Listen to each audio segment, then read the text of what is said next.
Bro, the fact. I remember. Oh, God. Come on, let it out. We hear it out, Okay, dog. this guy. Okay, so this guy.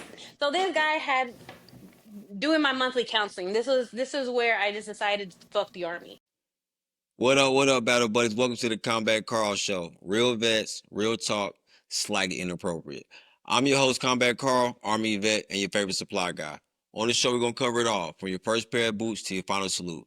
No filters, no fluff, just vet stuff. And like I can't understand why his wife constantly calls the office. Like why doesn't she call his cell phone? You know what I mean? So one day I'm like, I kind of put it together, and I'm kind of a bitch like that.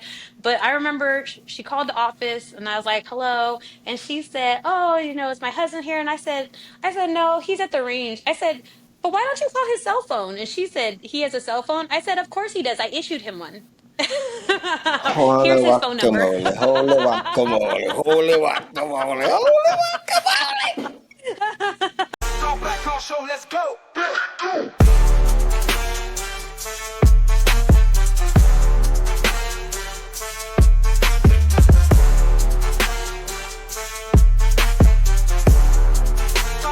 Show, let's go. What up, battle buddies? Welcome to the Combat Carl Show. I'm your host, Combat Carl, with another edition of the show, and I have my good friend, Sergeant First Class Roxanne Curtis. How you doing, homie? I'm doing great. How are I'm you? good. I'm good. I'm so glad you came by the show today. I just want to give you your flowers. I thought you were super dope when we served together back then, and yeah, let's just get the show started. You know what I'm saying? I All right. appreciate your patience. Thank Stop you. by Thank you. too, though, for the record. Um, so let's get I into it. appreciate your patience with me also. Let's talk about the first time we met. Do you remember the first time we met? No, my memory's shit, actually. I'm Actually. trying to think. So 2012, let's see. Where were we? Were we already boots on the ground in Afghanistan? When did you get over there at Or 137? Because I was there before we I got left. there. Okay, so if you got there before we left, I was the last plane out. I was a surprise to the unit, I I think. felt like that was true. I mean, you just showed the S4. I thought I was tripping. But you was HHB. Well, so when did you go down to HHB then? I didn't go down to HHB until after deployment. When Captain Mm, Abel, well, we came back from deployment and Captain Abel took command of HHB. He was like, "I'm not going anywhere without her." okay, And he pulled okay, me down to HHB with them. So I moved from S4 to HHB. okay. So I ain't Uh, tripping then. So you did show the lagman to S4 straight up. yeah. I thought I was tripping. So Yeah, yeah. no, I was on the last plane out because they were trying to find me a female battle buddy to come out with. Okay. That was right when they opened up combat arms to Mm-hmm. females. Or they were introducing female, or I guess females, into combat arms units or whatever, which to me is crazy because I've been with combat arms almost on and off throughout my career Yeah. prior to all of But you that. know, like officially though, you know how they were doing it though, because Yeah, you know, we'll get officially. into it. We'll Yeah. get into it. Yeah. All right, so let's tell the people where you from, G. Okay, I'm from San Antonio, Texas originally, Okay. And when did but I you kind of join? hopped around everywhere. Oh yeah. Okay. So when did you join the military? Yeah. I joined April 2001, but I joined out of Columbus, Georgia. Out of Benin, huh? Is it still called Yeah. Benin? I don't know what it's called. It doesn't matter. All right. No, they call it something So different up what here. year was that though? Respectfully, what year did you join though? 2001, 2001. You April 12th, 2001. April 12, 2001. Yeah. Woo! Shit. I was the I was what recruiters called gifts from God. I I was in a weird spot in my life and walked into a recruiting station. I was like, "How fast can you get me the fuck out of here?" He was Mhm. like, "How fast do you need to be gone?" I was like, "If you don't catch me by my 21st birthday, you'll never get me." Yeah.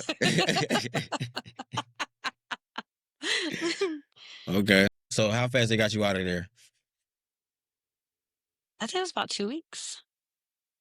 Two Okay. weeks from walking into a recruiting station and taking the practice test to taking a job and being out of there.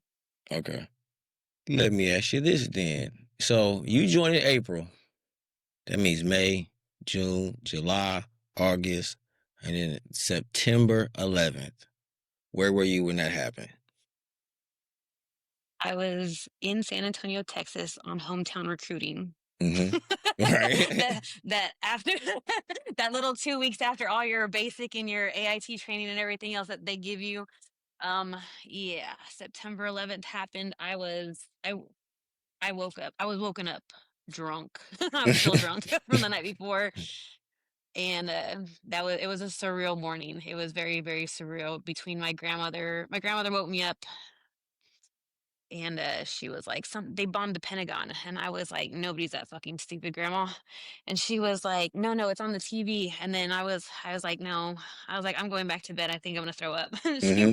I went back to sleep for like, I don't know, maybe 3 minutes. And then my mom called the house and she was like, they just bombed the Twin Towers. The towers are falling. And my grandma turned on the TV in the room that I was in.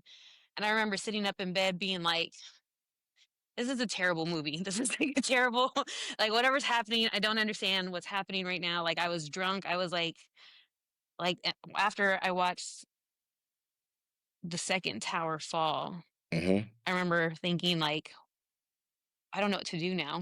Like I don't know what to do now. So I remember calling Fort Benning, which was my first duty station. I remember calling the headquarters and being like, "What do I do?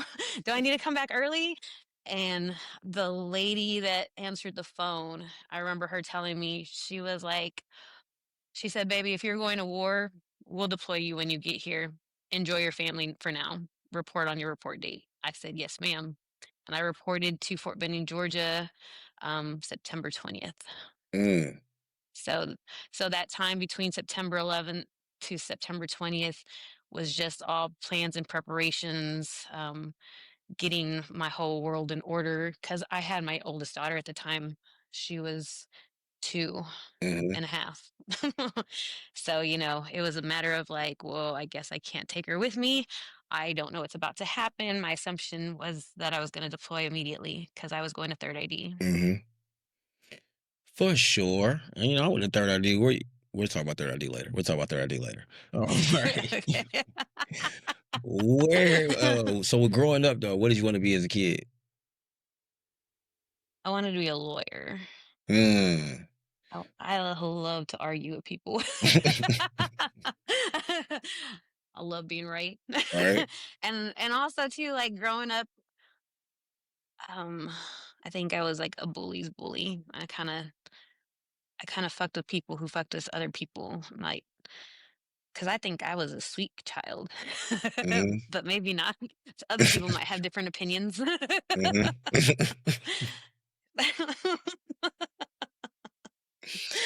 Could be true. It could be true. Yeah. Yeah. I mean, my brother might have a different perception of me as growing up as a child, but yeah, I wanted to be a lawyer. I wanted to defend the weak. Let me ask you, so why you ain't do that then? At least do that in the military. You know, Good question. because it's I really enjoyed what we did. I really enjoyed Mm. my MOS. Speaking of I that, what is your MOS? I was a 92 Yankee. Yes, you were. Tell a big homie. Faux life. Yeah. I still have a lot of Yankee tendencies. Right? Tactically acquiring stuff and Mm-hmm. making shit appear and disappear. Mm-hmm.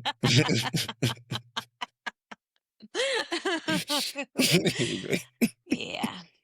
It was a Right? power trip. Our job was a power trip. Our job, Yeah. I think, is the greatest job in the freaking army. I tell him, man, like it was the best. Like I couldn't have felt like I could do other stuff, but like it was the best for me. To be in it. It was like you get like okay, really come in as a private, but you have a position of power immediately once you get there. We were gods. We were gods off the rip.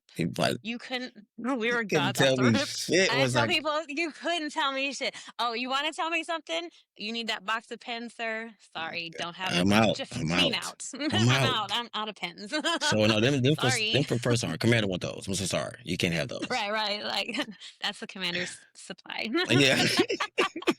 Oh, oh, you need patches? Damn, they're on back order. Man, boots? Oh, yeah, man. Man, They sell them down right, there though. They sell them down there though. right. Yeah, they sure do. I definitely, you right Oh, though. I y'all was on need a a new power trip though. guidon? Y'all need a new guidon? It was a huge power trip, especially where we were at. Yeah, When we were there, we were gods. yeah, yeah, yeah. Gods among men. Yes, I tell people all the time, I'm like, I had to take a real hard step back once I retired. uh-huh. Um, because yeah, it is a power trip. Like seeing how people operate on the civilian side versus the military. I was like, brother, I might have to take a step back out of leadership because I'm gonna hurt somebody's feelings. hmm I think, oh my God, that transition. I think the one thing I miss is when I walk outside them fucking doors and I say, I need 10. And everybody better motherfucking get to running. Do you hear me? That is the Right. It's power. It was such power. Listen. Listen, you're like, there's just so many stories I could tell. Just like, yeah, I need five. I need a detail. I I need, need some help yeah, for other people falling over you, tripping over shit, yeah, pushing people down just to get to the supply room first. yeah. Because They want to get the hell out of there because they really want to get the hell out of work anyway because they know it's cool in here. right, They know it's cool in here. right. We got the snacks. We're gonna bullshit for a little bit. We're gonna kiki it up a little, before Right, we actually do some real work. right. But we gonna We work. were But we we got a were where little we wanted little to. We little were gonna grace, work. a little grace for his Right, time. we But do. Yeah, yeah, yeah. because we were above the law. Now that is another thing. Like we really were, and like I don't want to give them that type of sauce, but like supply was it. Like you couldn't tell me The shit. plot Like was no, like, oh yeah, just I tell people all the time, like, I had the greatest job in the army. I had the greatest job in the army, and it nobody could touch me. And knowledge was power. that's what I was gonna If say you were, next. if you had all of the DAs and the ARs and all the regulations and Hams manuals and and all that shit. If you knew that stuff, nobody could touch you. no one. Mm-mm. I remember officers, commanders telling me, the only reason why you could talk to people the way you do is because you're good at your job. Yes, that's exactly why I can fucking talk to people the way I fucking do, sir. So why are you bothering me? Why are you in my office? Right, right, man. Why? What's your problem? What's your problem? Did I not get your shit done? Right, like. Give me a little Oh, bit, bro. I just have to like negotiate with him. I'm not gonna make it to PT, okay? But I'm gonna get all this stuff done. You got a overload of crap you need me to fix, bro. I'm gonna be there. my platoon sergeants hated me, because they'd be like trying to call me out of formation. Listen, the commander and the X already know where I'm at. Why are you calling? Oh, What's your don't problem? light me up like they don't know where I'm at. I called him this morning. All right, called him this morning in the meeting. We think I was in the meeting. I'm still in my One office. no show, one. Yeah, pal, no show. He's in his office. I see. First off, how you Right, trying to fire on me when your supply guys, 90% of your supply guys are either in better shape or as in top shape as your top guys. Period. right. Period. I'm just we Listen, my last 5 years in the army, I'm gonna be real. I didn't have to do a PT test if I didn't want to.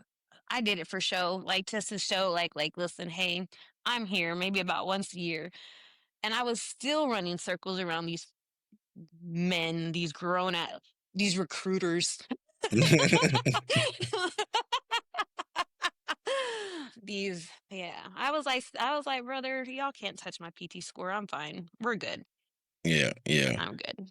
And then, but yeah, I remember, yeah, having I my because we fell under the medics when my squad, the supply room, we fell Mhm. under that squad, and our platoon sergeant was both times the medic NCO, And brother, both of them hated me so much. Mm, mm, mm. One because I choked them out in Afghanistan, and the other because I was never in formation. Me nor my soldiers were ever in Yeah, right, formation. right. People be, I hear they be butting their nose and I bit. They ain't got nothing to do with you. Supply got nothing to do with you. Nothing to do with you. Nothing to do with you. All if It I say doesn't need matter. detail, Like, that's the only thing to do. Is if I say need detail, that's it. yes. That's it. God, I miss it. I Yeah. miss that part. I don't. That's But like at the same time, they also kind of we were on a tight leash though too. We couldn't go and have no fun without being called. Where's this at? Where is this? Where's the paperwork for oh, this? Do you know where this piece of equipment's at? I think that Like we had literally, you the see that? I think we had one of the highest stressful jobs. Like we got one of the good, like great, like it's a good even balance. Like yeah, I got cushioning, I got power and all that, but I am stressed the fuck out because of all you motherfuckers keep messing stuff up, losing shit. I gotta Hmm. find this, I gotta fix that. Commander didn't sign this. They looking for this, we got that going on. I I was ain't saying stressed to the point of physical illness. Stressed to the point of physical illness yes, because of our job. yes, Like multiple times throughout my military career. Like awful. yeah, And I was like, I my PTSD probably comes from how stressful our job was. That 7 days a week, yeah, like where's this? Where's this? Where like, brother, I got a life. like. But we didn't. Yeah, you didn't. But I we didn't have. didn't. I had to like. This was my life, and these bastards kept losing stuff and doing stuff. Let's talk about why did you join the military though? Okay. Because I didn't really have anything. Okay, so ooh, I guess now we're going to talk about relationships. So so a little bit. So a little bit. About, I had my baby early, right? I had her my oldest daughter. I had her at 18. So I was married to her dad. He was in the army, which is how I ended up in Columbus, Georgia, because that's where he was stationed at. And in 2001, this was like after we were on the break, right? You know what I mean? Like we it was coming, it was happening. Um and I needed to do something with my life really. Like I was like, well, I mean I was doing things in my life, you know, back home and everything else, making ends meet and everything else, but when I joined the military, it was one of those like, what am I going to go back home to? Like I didn't really I had a handful of friends. My family was there, but they were just doing my family thing, and honestly, it was just one of those like, well, if this guy can fucking get through training, I could definitely get through training. So I joined the army, and I decided that was like, and it wasn't even anything that I talked to my family about. It wasn't like a, hey, mom, what do you think? No, it was like one of those like it was literally one of those like I was driving by the recruiting station, and I was like, because I'm not going back home empty-handed. I wasn't gonna go back home empty-handed. It was a big to do. But yeah, so I walked into the recruiting station. I was like, what do you need to get me the hell out of here? And he was like, well, how soon do you want to go? And I was like, before my 21st birthday. And he was like, I could do that. He was like, Do this little practice test right here, yada, yada. Sergeant Miller, I want to say was his name. I want to say was my recruiter's name. Um, I do not remember my yeah, recruiter's so name. I did my little, well, I ran into my recruiter like 3 years later at the gym one day. I was like, I know. He was like looking at me. We were sitting in the sauna. He looked up. He was looking at me, and I was looking at him. And he was like, I know you. And I was like, I know you too. He was like, I put you in. I was like, I remember that. Anyhow, so All right. but I joined the army just because I didn't want to go back home. I didn't want to go home. I felt kind of defeated. Like I got pregnant young. I got married young. He was an idiot. Um, it was one of those like I needed to do something for me and my daughter. And so I joined the military. I remember calling my grandpa after signing all the papers and everything else. And I was like, Doof, you'll never guess what I did today. And he said, What'd you do today? I said, I joined the army. And he laughed so hard. He said, What'd you go on and do a thing like that for? And I was like, I don't know. I was like, I don't know, but I didn't. He was like, "What's she gonna do now?" I was like, "Well, I guess we're going to war." And he was like, he and we laughed and we just thought it was the most hilarious thing. And then September 11th happened, and it wasn't as funny anymore. Yeah, shit is real now. I said, "Oh shit, we really going to war?" It's real life. It's real life. I wasn't. No, man. Yeah, that's why I joined. I joined because I didn't have anything to go back home to, and I wanted to do something kind of give myself some space from home, from San Antonio, and just kind of what was happening back there, and and just do something with stability for my daughter. I dig it. And that's how I ended up in the army. So, curveball for you. What is your top five military movies or wartime movies?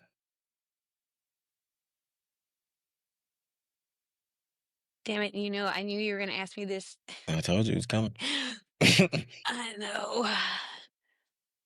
And the crazy thing is I've watched a lot of military movies and I still don't like to watch a lot of military movies. It hurts my heart. It just does. Do I'd you have to nitpick at them? say Do you nitpick at them like storylines or how you or it's like? I do. Mhm. Yes. I nitpick at them. Um or not, like, not in a bad way. Like I mean I enjoy the cinematic adventure of movies. I do like them to take me on an adventure, but like there's also some things that I'm like, wait, did he just call him a sergeant and he's wearing a PFC patch? You know what I mean? Like dumb things like that. So Mm. um or and so yeah, it's just one of those things. I like We Were Soldiers. All That right, was a good one. Saving Private Ryan, classic. It hurts my classic. heart. Um, Black Hawk Down. Okay, Um, I just watched Fury recently. I'm glad you said that. Mm. I did. I just watched. Yeah, one of the reels popped up or something like that, and I was like, man, I really want to watch that movie again. I think I watch every military movie at least once, and then it'll take something to trigger me to rewatch it again. Mm. Oh, yes, four though. You want one more? Um, that's four. Okay.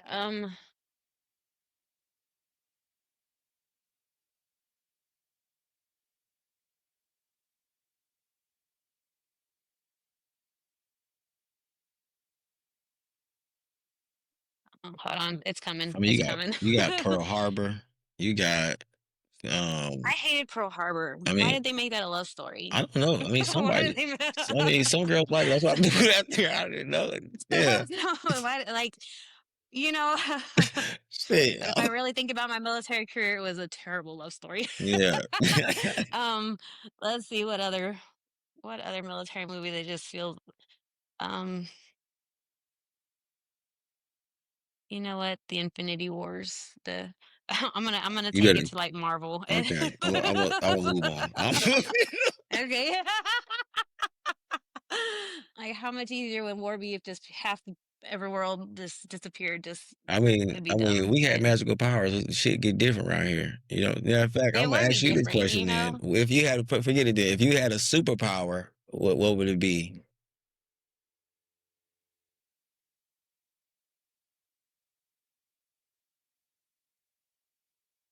Oh my I'm gosh. doubling it down. Ant-Man. That's what I'm going with. Ant-Man? Yeah, I'm just saying. You can be bigger than fucking Hulk. You can be smaller than shit. You can be motherfucking. I'm just That's a saying. great power. I like, okay, so then if we're doing that, then they would have to be the blue chick from the X-Men movies. What's her name?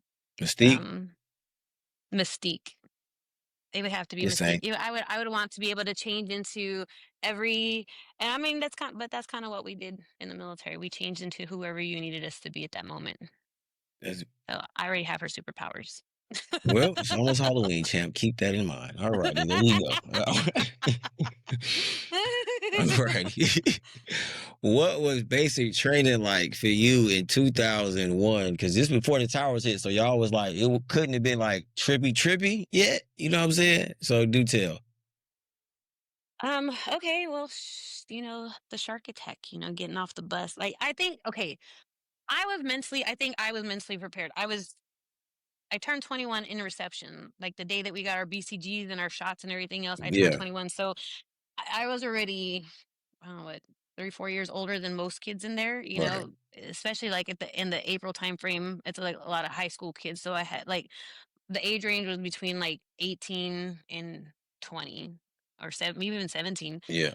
early graduates or whatever. And so for me, I already mentally knew that the shark attack was coming, but to live it, to like, I was like, brother, this thing is this.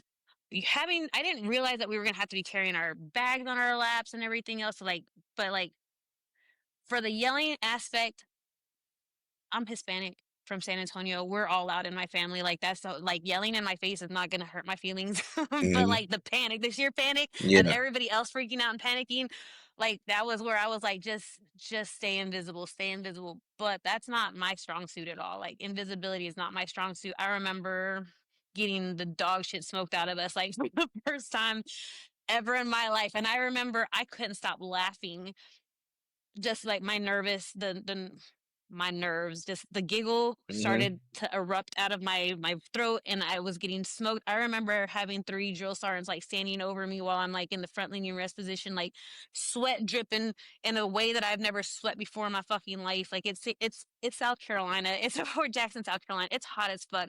There's no breeze. I remember, and these drill sergeants like screaming at me, and like I'm shaking, and like the giggles just started erupting, and I was like, I don't know what to do. I don't know what you want me to do. Like, do you want me to push? Do you want me to stand up? Do you want me to just tell me what you fucking want? Yeah. And then I remember getting yelled at, having a drill sergeant in my face telling me like, take your fucking bags upstairs. And I remember grabbing my bag and like running like right smack into, and I should have known it was different than a drill sergeant, because and I still to this day remember the diamond that was I ran into in his Mm. chest. Fucked up, And I Joe. stepped back and I was like, excuse me, drill sergeant. And he was like, did you just fucking call me drill sergeant? And I was like, oh shit. Like it was my first time. That's real Yes. life. I was like, wow. And I remember people crying. I couldn't cry. I was just laughing. I just remember laughing and giggling, just that nervous, like, I don't know what to do with my hands. And yeah, it was basic training to me was, I don't know, it was kind of like summer camp. Like it wasn't that, like it was more physically challenging for me, but like I was athletic in school, you know what I mean? I played volleyball, I played baseball, I ran track. Not that I was good at track, but like so like physically it was fun. Like I remember people be crying in the morning, like we'd be doing those early marches and everything else, and I would just take in my environment. Like it was like, oh, this cool, crisp breeze, the smell of the honeysuckle, the suck of this fucking my battle buddy like wheezing over here. Like it was just Yeah. it was, to me it was easy. But I also went through basic training like during the don't ask, don't tell. So I saw a lot of people trying to get out of training using that Hmm. type stuff. I remember being on CQ one night and sitting at the desk or whatever with the drill sergeant and my battle buddy, and I remember these two guys from our platoon came down and they were like, drill sergeant, we shouldn't be here. We're gay. And like we knew they weren't gay Right. because they were in our platoon.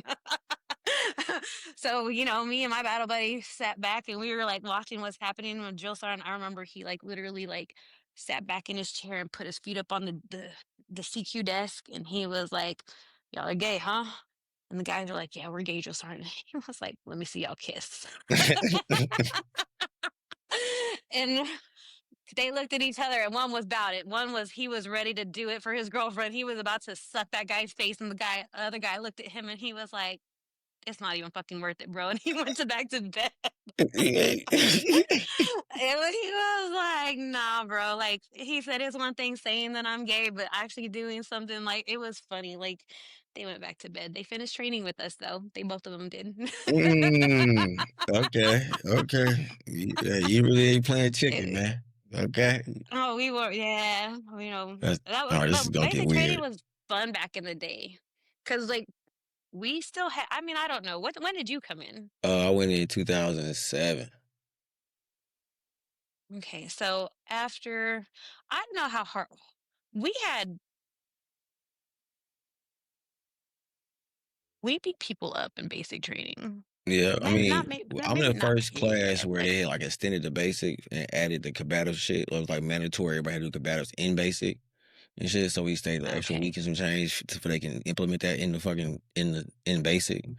So that's what I was doing. Oh no, we were using pugil sticks and shit, like We had that too in though. bayonets. We had that. Y'all had bayonets? We ain't do I thought shit we would with be them. stabbing a lot more Hell, people. I we ain't do no bayonets. They don't hell no. They I think we seen them, but we ain't damn sure ain't put them on our shit and run in nothing. we did.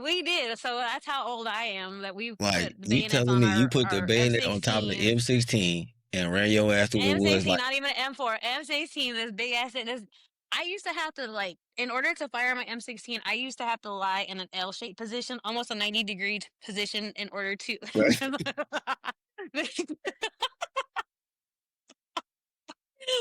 But I can shoot. yeah, I can shoot though. I got it. I hit my fucking targets. Right. Did I zero? Did But I yeah, zero? so I'm yeah, done. I remember. Yeah, we freaking had the bayonet at the end of our M16s running through the obstacle course and like having to like stab the little fucking tires. We were like, kill, like, Oh no, we let me didn't see your have war that. face. Like it was all we did. We We did all oh of that. And then after the bayonet course, we had the pugil sticks. And so we got to beat each other's asses with some pugil sticks. uh, I remember that. That was a uh. good time. So where'd you of course you went to Fort Lee for Shit. AIT. Do you Yeah. remember what company you was in? Mike Company, the best company. Hmm. Mighty Mike, baby, all day long. Oh, that's what you was with? It must have been girl. I don't Yeah, know. I It was must with have been Mike like a girl Company. went over there, and because we had like we had share. What's the name? I was in Papa Company. Uh, They had like the Papa Projects. I remember them. yeah, I'm really proper projects. Yeah, yeah, they called them that. Legit. Oh shit. Legit Papa Projects. All Yeah. right. Another curveball for you. When you were deploying, right? What was your playlist? Top three songs of your playlist. When I was going out there. Yeah, on your way out. Like we got the orders. Is we kiss the kids bye. We on the way, like on the bus to the plane. Or on the plane. I mean on the way I, to the oh, big you plane. asked me hard questions. Like I'm so terrible with names. Okay, Airplanes. Airplanes was one of the songs that I listened to like on repeat. Okay. Um, then Drake was really big back then, so I listened to a lot of Drake. Drake was big back Hold on. then as well. I gotta. Was he? Well, I would listen to Drake back then. Let's see. Well, was it Drake? Maybe it wasn't Drake. What was I listening to back then? I don't. I had an earpod. It was like a. It wasn't even a cell phone. I don't think I had a cell phone, but I had the AirPod, the You had the little AirPod. Apple You had the AirPod. AirPod. Yeah, Yeah, you had the big brick. yeah, the big brick, and then I lost that. Oh, I lost everything. So I didn't listen to a whole lot. Like I was more into reading when I was You deployed. was To not be honest with y'all. reading. Come on, my G. You were not reading on the way there. So you ain't listen to no music on the way pumping you up on the way there. Okay. I didn't listen to nothing getting pumped up. Like I slept my whole trip. I'm a sleeper, bro. If I'm uncomfortable, if I'm nervous, if I'm anxious, if I'm stressed, I'm gonna put myself in a corner. I'm gonna go to sleep. I'm gonna sleep it off. So when I wake up, I'm ready. I remember I got on the plane. I went to sleep as soon as the plane started moving. We landed in Alaska, and then I woke up long enough to do my little thing in the airport. And then once I got, you know, we got back on the plane, I had a whole row to myself. Frady had a whole row to herself, and bro, I slept. I remember sleeping and just I remember crying by myself, but like mostly just sleeping. Hmm? That's real. I Hell, like yeah, that is real. Like I just yeah, music. I love music. I've always loved music, but like there was to think that far back to what songs it was, I couldn't even tell you. Like it just I remember there was some songs that I was listening to, but Airplanes was one of them. Um, um, and because every once in a while a song will play on the radio, and I'm like, man, I remember that from Afghanistan. But honestly, I was reading and watching movies a lot. I watch a I lot of got a lot movies. of yeah, I watched a lot of movies. I read a lot of books. Let me just tell you, I read like Okay. all the Hunger All Games right. There we trilogy. go. There we go. Because Yeah. you're more, maybe you're a different kind of person than me, since you're not musically, up like that. What were you reading then? How about that? What book were you reading on the way there? Or what was your top three books of your deployment? There you go. Okay. I ain't All asking right. nobody else So that damn question. Go ahead. all right. So I read the Hunger Games trilogy. I read the 50 Shades Right. series. I read um I read a lot of Dean Koontz and John Saul, like murder mystery type stuff. Yeah, I was more of a reader than if it wasn't reading, I was watching shows. I dig it. Yeah. Hmm. The Hunger Games I love the Hunger Games trilogy. There was another series too, but it was like more on the fantasy side. I guess they're all fantasy, but yeah, it's just books are my thing. They're my escape. Even now that I'm retired, I still read a lot. Hmm. Okay. All right. Who is someone you inspired you in your military career though?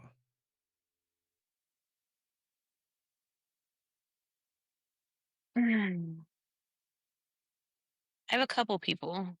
There's a couple of people that kind of molded me into the leader that I was. You know what I mean? Like I didn't have very many NCOs in the military. My first duty station, Fort Benning, Georgia.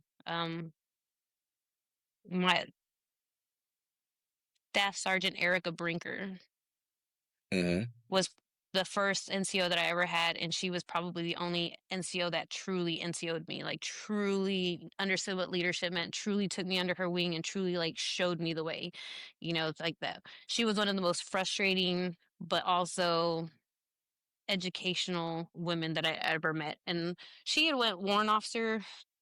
I wish I would have followed her. I wish I would have known how important the military was going to end up being to me in the beginning of my career, but I didn't keep up with a whole lot of people. But I will say that Mm. my first unit in the military was by far my most impactful. I remember getting to okay, I remember I told you I was supposed to go to third ID first. That's where my order said. Right. I remember showing up to Fort Benning and waiting out there for hours and hours and hours, like the entire business day. I basically waited for them to place me somewhere in third ID. And at the end of the duty day, they ended up coming out and saying, like, hey, we swapped you. We're going to send you to Sand Hill.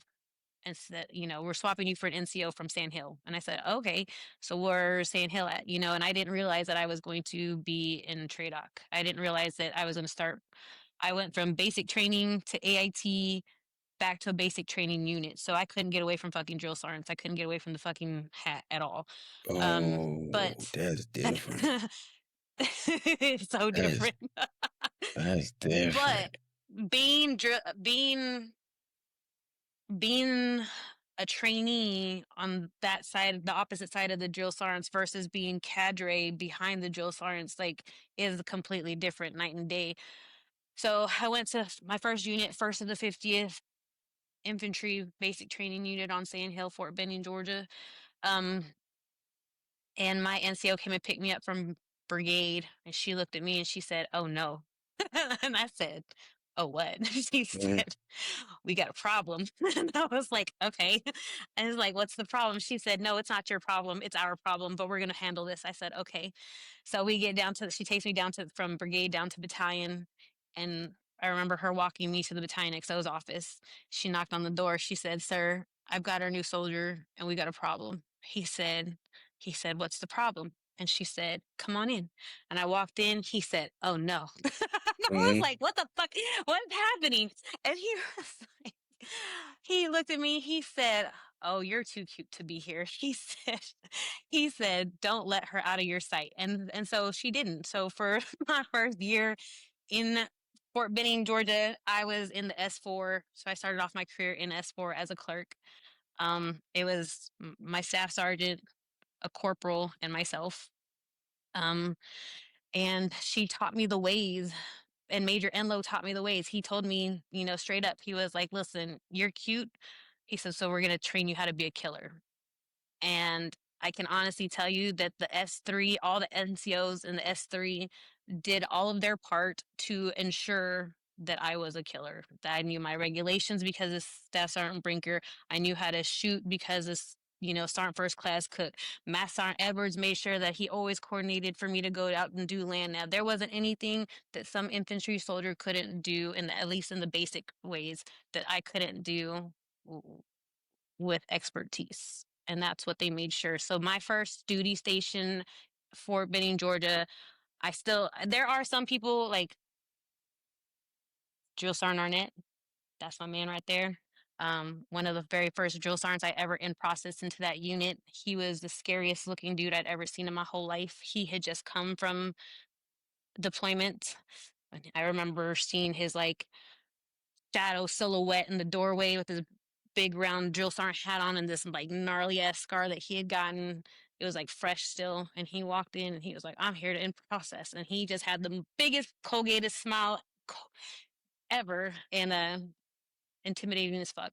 But I in processed him in and I was so thankful that I was on the cadre side and he wasn't going to be ripping me up because I'd seen how he ripped them dudes up and it was scary. Mhm. But I actually ended up running into him at the end of my career also. He was a sergeant major and now retired also. We still keep in contact. Okay. I was gonna ask So you about yeah, that. but like, so yeah, these are guys that, yeah, sorry. I'm gonna tell you. So I'm gonna tell you a true story. Okay, so I don't think I ever told you this before. So when we was together in 2012 in that deployment, I didn't. I knew you had pretty privilege, respectfully. You know what I'm saying? I knew you was getting pretty favors over me because if I said I need a detail battalion, they give me a little shit. I gotta. You know what I'm saying? Do a little barking. You You got say all the you broke need dicks. you know what I'm saying? I get all the motherfuckers who can't do shit, little fucked up. He got a profile. He can't, he disciplinary. I gotta damn near choke this one the hell out. You know what I'm saying? But you say something, and you know what I'm saying? Everybody running down there. Sergeant George need this. Sergeant George need to get the hell out of here. So I had a little hate, respectfully, but I was very professional about it. One, two, I didn't ever come like hang out at the parties. You were very friendly and very cool, and everybody was like, of course, on you like that, right? You know what I'm saying? They trying to get to you. Fuck, we here now. This is no filter. Fuck, we here now. So everybody trying to hunt for Roxanne. You know what I'm saying? They're like, all right, y'all niggas being weird. So too many bodies on it. So I said to them, I'm not going to the parties, man. I'm not doing that because she gonna fuck around and then have some dirt on me, and we competition. So I respected you enough not to hang out with you because you like again between you, me, and him, you were my only real direct competition like in the battalion. I mean, Taylor was retiring now. Him was my man's, and the other ones were nowhere. So Yeah. you know what it was like. It was you versus me, and you had a higher seat at battalion. So I was like, yo. And then we both coming up for promotion. So I had a little hate, but I say all that to say, I kind of forgot what I was saying. But I'm saying that to say, what is like the I know it was like stigmas and stuff like that against like people doubting your actual intelligence or your actual like skills because you're a woman. One, two, you're attractive. You know what I'm saying? And they felt like either you. I mean, the military they think you sleep your way up or some other way up. You know what I'm saying? So you want to speak Oh, on that? yeah, they definitely did. There was haters. There's always haters, especially if you're cute in any kind of way, shape, or form cute. And it's crazy because even the ugly girls get to play in the military. But um I think for me, what I'm sorry, you sucked can get deployed with that. and run your numbers up. I'm just saying, you can go from a 4 and get deployed and be a 10, girl. Go and get your ass to the military. I'm sorry. I'm sorry. I'm sorry. That's why I never went to Korea. That's why I chose not to go to Korea. I avoided Korea because everybody told me like, "Oh, you go to Korea, baby, you be queen for a year. You won't have to pay no bills, this and that and the other." But it's like that's not what I joined the military for. Hmm. Yeah, I got a couple husbands in my back pocket and everything else, couple ex-husbands in my back pocket and everything else, but like I was married to the military. Like that was one thing that it was irritating. Major Enlow, my first battalion XO, we would sit there on the couch together and he would tell me how guys would think. He would tell me all the time, like, people are gonna look at you, you're gonna walk into a room, he said, and you need to be able to read a room immediately. He was like, you need to know, you need to be very self-aware that people are going to look at you and think that you're easy. They're going to think that you're sleeping your way to the top. They're going to think that they can manipulate you and everything else. He said, so I have to teach you how to be the wolf and the shark, and that you have to be the predator in the situation. And so that was his goal. And let me just tell you, sir, you hit your goal, because I was the predator. Like, I'll smile in your face. It's cool. Like, you want to think that you're getting over on me, tee hee hee, whatever. But like, brother, I will make your life fucking miserable. I got with the sexual harassment that I dealt with in the military, Yeah, let's and talk my about daughter that. dealt with in the military when yeah, let's talk about that. Okay, do you remember that they made me the sharp rep after our deployment? Yeah, yeah. I thought you were in the deploy. I thought you was already while we were there. Remember, I thought you was. What did you have to do? We had to sign shit. You was like, "Pal, I need you to sign that." I'll get to it. You know what I'm saying? But Yeah. go So, ahead. okay. So there was a whole situation in Afghanistan. Right. Um, We ain't gonna say so nothing if you don't okay. want to. We're not gonna indict Well, nobody. no, no, You no, know. no. We can talk about it. We can talk about it. Okay. It wasn't like a physical incident, it was much as it was just the verbal, and okay, the sharp program was a thing while we were deployed or whatever, but I wasn't in it. I wasn't involved with it. I might have helped out like here and there, just because I was an NCO or I was a female or whatever. But it wasn't a program that I dealt with while we were deployed.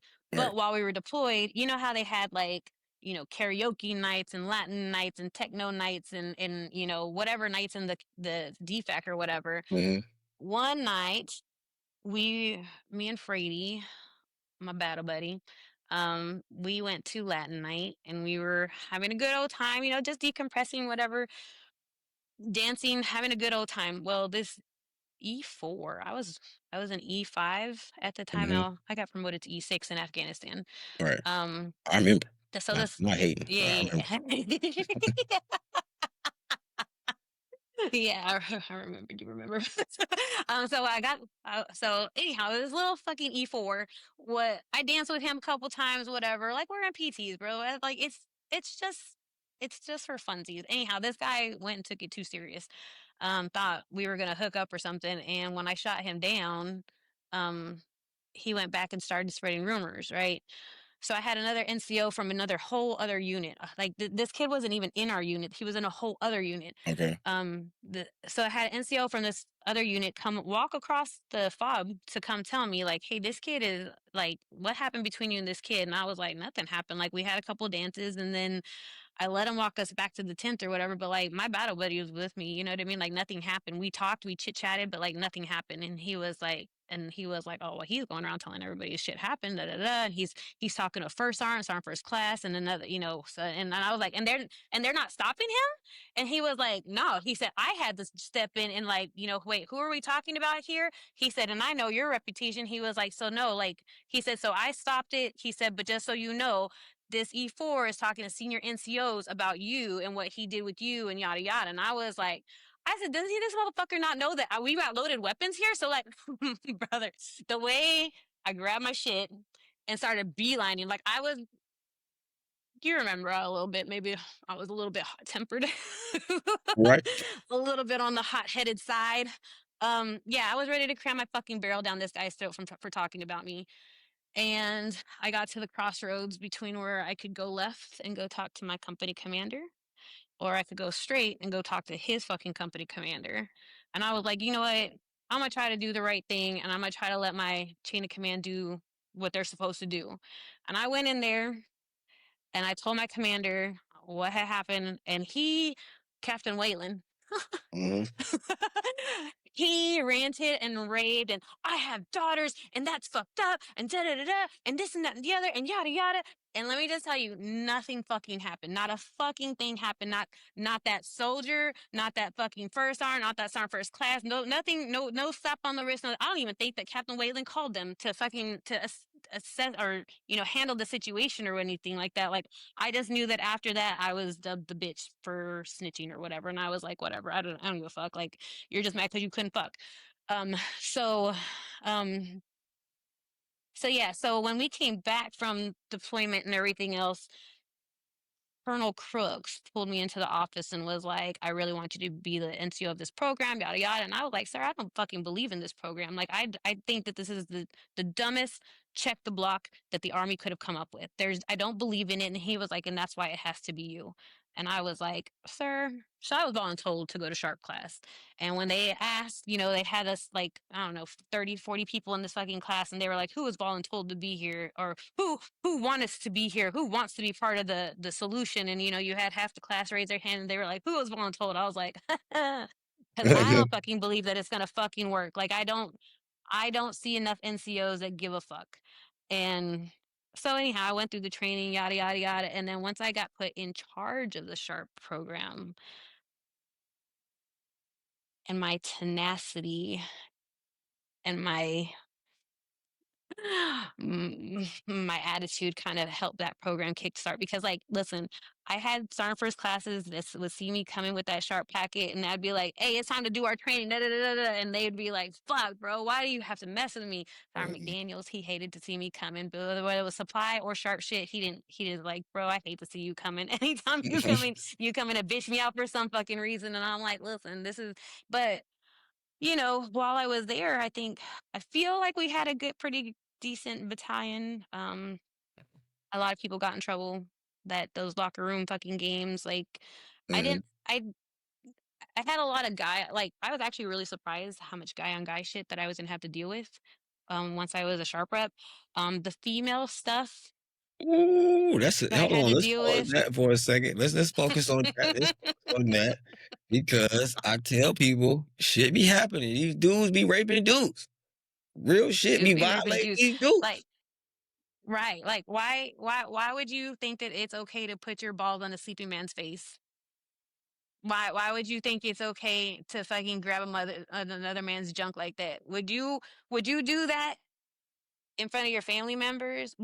How would you feel if somebody did that to your child? You know what I mean? Like, so why do you think that the grab ass locker room fucking games is cool to do to your battle buddies? Like, tying up a soldier and with duct tape, everybody's like, haha, it's his birthday, let's tie him up and beat him up and da da da, and then you want to probe him with something while he's vulnerable like that? Like, that's That's not a foul. game. That's foul. That's foul. That's foul. I That's definitely been yeah. duct taped my birthday and caked and all that shit, but ain't nobody but but motherfucking but oh shit. Disrespect.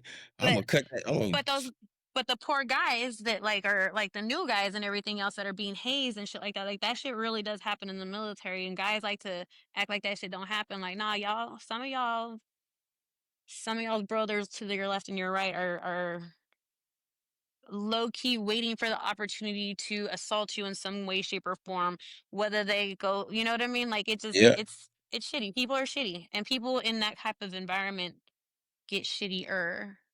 And nobody wants to say no. Nobody wants to say stop. Nobody wants to say there's a lot of, but you see that in society now too. Like, a lot of people who are indifferent. It's not my problem. It's hmm not me. You know what I'm saying? And in the military, it sucks. Like, I did have a lot of guys in my office a lot, and I mean, I would say I had more men in my office than I did females. But maybe because we were in a combat arms unit, maybe because we were in field artillery and I was surrounded by men. You know what I mean? I mean the numbers make sense when you say it like that. Yeah, we say it like we Yeah, break it down like that, yeah. I get it. yeah. But that's still So I mean, still wow. yeah, it's still wild. It was wild. Some of the stuff that I heard that I can't discuss, like, Right. I wouldn't want to discuss, but like, um, there were just cases. I had more guy on guy cases than I did guy on girl cases. I never had any girl on girl cases, like, thankfully, I guess. All right, all right. Yeah. Yeah, I mean, it's a real thing. Like, no, but it's unfortunate that it happens Mhm, in the military the way that it does, but I think it's because we spend so much time together. It's literally our second family. And mhm. sometimes in some cases it's our first family, and Yeah. our real family comes second to the military, you know what I mean? So you get You these came from a sheep family, and now peop this is the best family you ever had, evidently. yeah. Wow. It's like it's just one of those things, like, the military, it is an institution.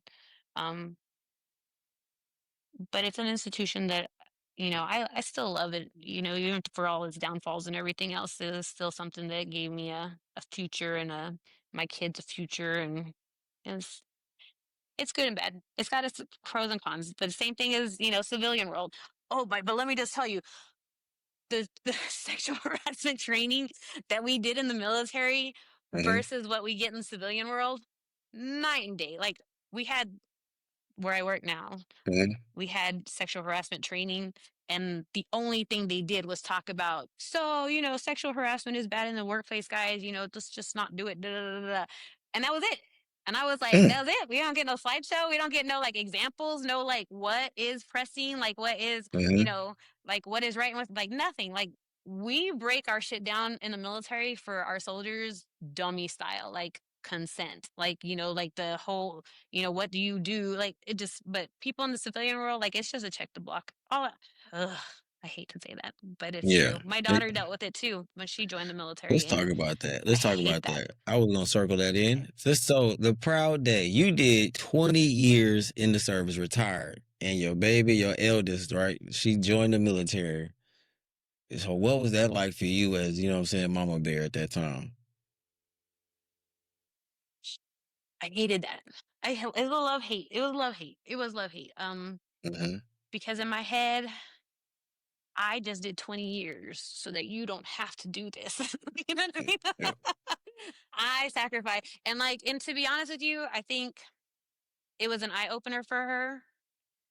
She didn't really appreciate, or no, I mean, kids don't know. Kids don't know what they don't know. You know what I mean? Right. But like, it wasn't until she actually went through basic training and AIT, and that she dealt with the shit that she dealt with during that time. And then at her first unit, which was, Fort Leavenworth, Missouri, or whatever, like, until she was in it, she never I never brought home any of that stuff. I never brought home what I was dealing with at work, the he said, she said, the rumor mill, you know what I mean? Because you're cute, you're in the uniform, you get attention on accident. Like, if you're a cute female, you're gonna get attention, even whether you want it or not. You know what I mean? And she was dealing with it, and like, as a mother, it was Hit that subscribe button if you can roll with your battle buddies on the Combat Carl Show. No filters, no fluff, just vet stuff. And if you don't, I'm gonna tell everybody you the real Blue Falcon. Talking about your daughter and her dealing with right. and seeing it. Yeah. And Yeah. So she was okay. So roughly, so she had to have joined in like 2020 because we couldn't go to her graduation. But like, while she was there, she had a Joe Sargent basically sexually harass her, like, kind of like try to constantly get her pulled off to the side without her battle buddy type shit. mm-hmm. Then she got injured and got recycled, and had to go to another unit. And I'm not sure, she'd be able to tell you her story better, obviously, but Right. like, I remember just wanting to go to Fort Jackson with the fury of God to, basically fry that Jill Sargent. But he ended up getting relieved. I think a cycle or two after she graduated or whatever. But like that kind of shit in the military, that it's been happening since I was in. It's probably been happening since they let the first females in. Like, if you're not getting treated like shit by a guy who thinks that you're not supposed to be there, you're getting sexually harassed by a guy who, probably has a wife and kids at home. Right. You know what I'm saying? Like, Well, I want like, to talk about let's be fucking it. honest. We want to talk about that part, brother.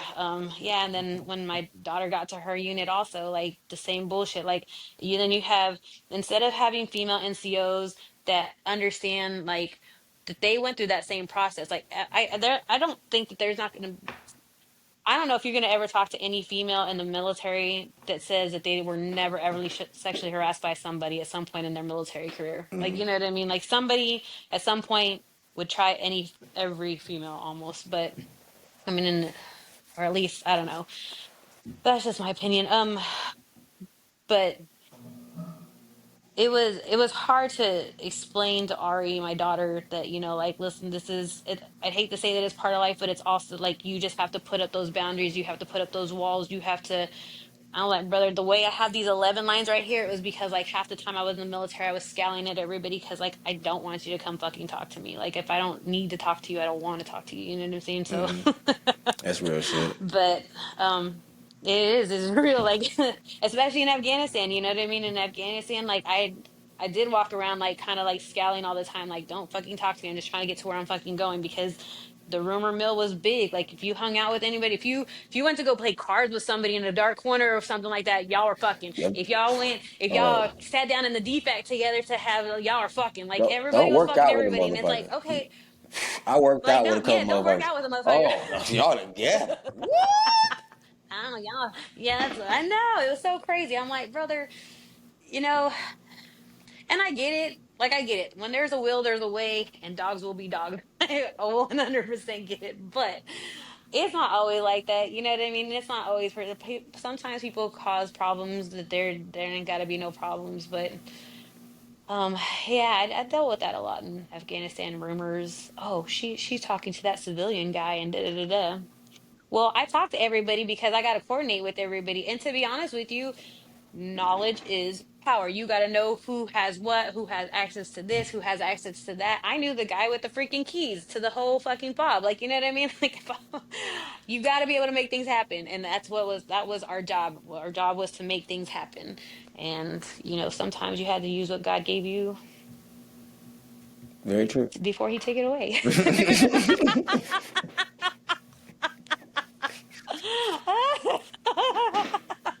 That's Listen, probably, it's a double-edged sword. It's a double-edged sword. It's a yeah, double-edged sword. that's real shit. That's real shit. I remember. All right. I remember Sergeant Major needing some freaking rope in Afghanistan, right? Mm-hmm. He wanted a, I guess the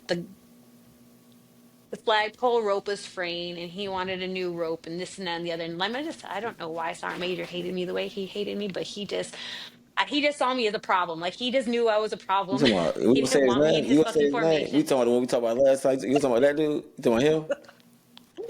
I want to say that's him. I'm You talking pretty about sure that it's guy? him. You talking about that guy? Say his motherfucking name, Jay. The guy we were deployed Yeah, with. The that guy we dude, were right? deployed Yeah, with. him. All right, we'll slide. We'll let him slide. Go ahead. We talking about the same dude. Go ahead. I feel like he hated me off the rip. Like he just Even the you way he though, would that's talk. wild though, I cause like I know he ain't fuck with me, but I was like, but you worked up under him, so I'm like, what the fuck? Go ahead though. No, listen, no, he just I think he hated he loved Frady though. He loved Frady, our little country bumpkin, but he hated me. Like or that was the feeling he gave me because anytime he asked me for anything, it was like a he didn't believe that I could get it. Like he was like, I need a piece of rope for the guidon out there. Do you think you could find that for me? I thought like just the way he said it. I was like, okay, I'll be back. We Mm-hmm. had some CBs out there. Do you remember the CBs? Mm-hmm. I went out there and I found me some CBs and I was like, all right, Sergeant Major wants a piece of rope. I'm gonna get him a whole fucking spool. And so when he came back from his chow or meeting or whatever the fuck he went to go do, when he came back, he had a spool of fucking rope. I was like, and then he came and he was like, I got the rope. I said, is that enough, Sergeant Major? Mm-hmm. I'm like, you're gonna be kind of a dickhead to me. I'm gonna be a dickhead right back. Like I'm a dish what you give. So yeah, Yeah, I'm sure he thought that I was a problem child, but I wasn't trying to be no problem. I ain't gonna speak I bad on said, him fuck today, it. It just man. followed me. I'm gonna let him slide today. I really ain't gonna give him a story about him. I'm gonna let him slide. Just though, sir, my man. I fuck it. I'm not even gonna go there. Moving on. Back to the show. Trying to be better. Trying to be better. We were trying to be better. All You right. know, What's the best advice you never listened to while you was in the military? the thrift savings plan, Mm. investing, putting that money away. That was the best advice I should have listened to for sure. Mm. I put it off and I put it off and I put it off, and I just never listened. I mean, I saved, but not the way I could have for sure with it. So yeah, thrift savings plan, guys. Let Or me, use your college. Use your college. I didn't use my college. that too. That too. You gotta use some of that. That too. I did use some. I did use some, but damn it, bro. I just the thought of going to school while I was dealing with everybody else's bullshit, my hat tipped off to everybody who's done it. Like I know that so many people have gone to school while they're in and everything else. And I'm like, I just didn't have the capacity to do both. Plus, be a mom. I get it. It's a lot. Yeah, it is a lot. Where are all the places you were stationed at in your military service? So what's your checklist? 20 years they had you from. Okay. 20 years they had me all stateside. I didn't so my first duty station was Fort Benning, Georgia. Love, love, love that place. 100%. Second duty station, I went back to Fort Jackson. So my first, yeah, So you went trade out to trade out. drill sergeants, Tradoc to Tradoc. Yeah. God. I went to Fort Jackson. Let me just tell you. Let me just tell you, but Fort Jackson, when I got to Fort Jackson, I was the worst. The worst that I ever was in the entire military. Let me just tell you, I probably should have got kicked out while I was in Fort Jackson. Fort Jackson, oh, it just started off rough. It was awful the entire fucking 3 years that I was there, and I couldn't wait to leave. I was ready to get out of the fucking army when I was at Fort Jackson. Like I was like, count me AWOL. At one point, matter of fact, one point in time, I was dating Hermione's dad at the time, like my youngest one's father, and he was a turtle. He was, like he didn't have his drill sergeant school date yet, but he was like shadowing the drill sergeants or whatever. And so anywho, I was having it so rough in my unit that I had thrown my office keys at my company XO because I was like, fuck you. That guy, I'd swerve to hit if I saw him on the streets today. Say it. Then But yeah, so Lieutenant Nicholson, fuck you. No, I'm not Sergeant Smith. No, I never wanted to be Sergeant Smith.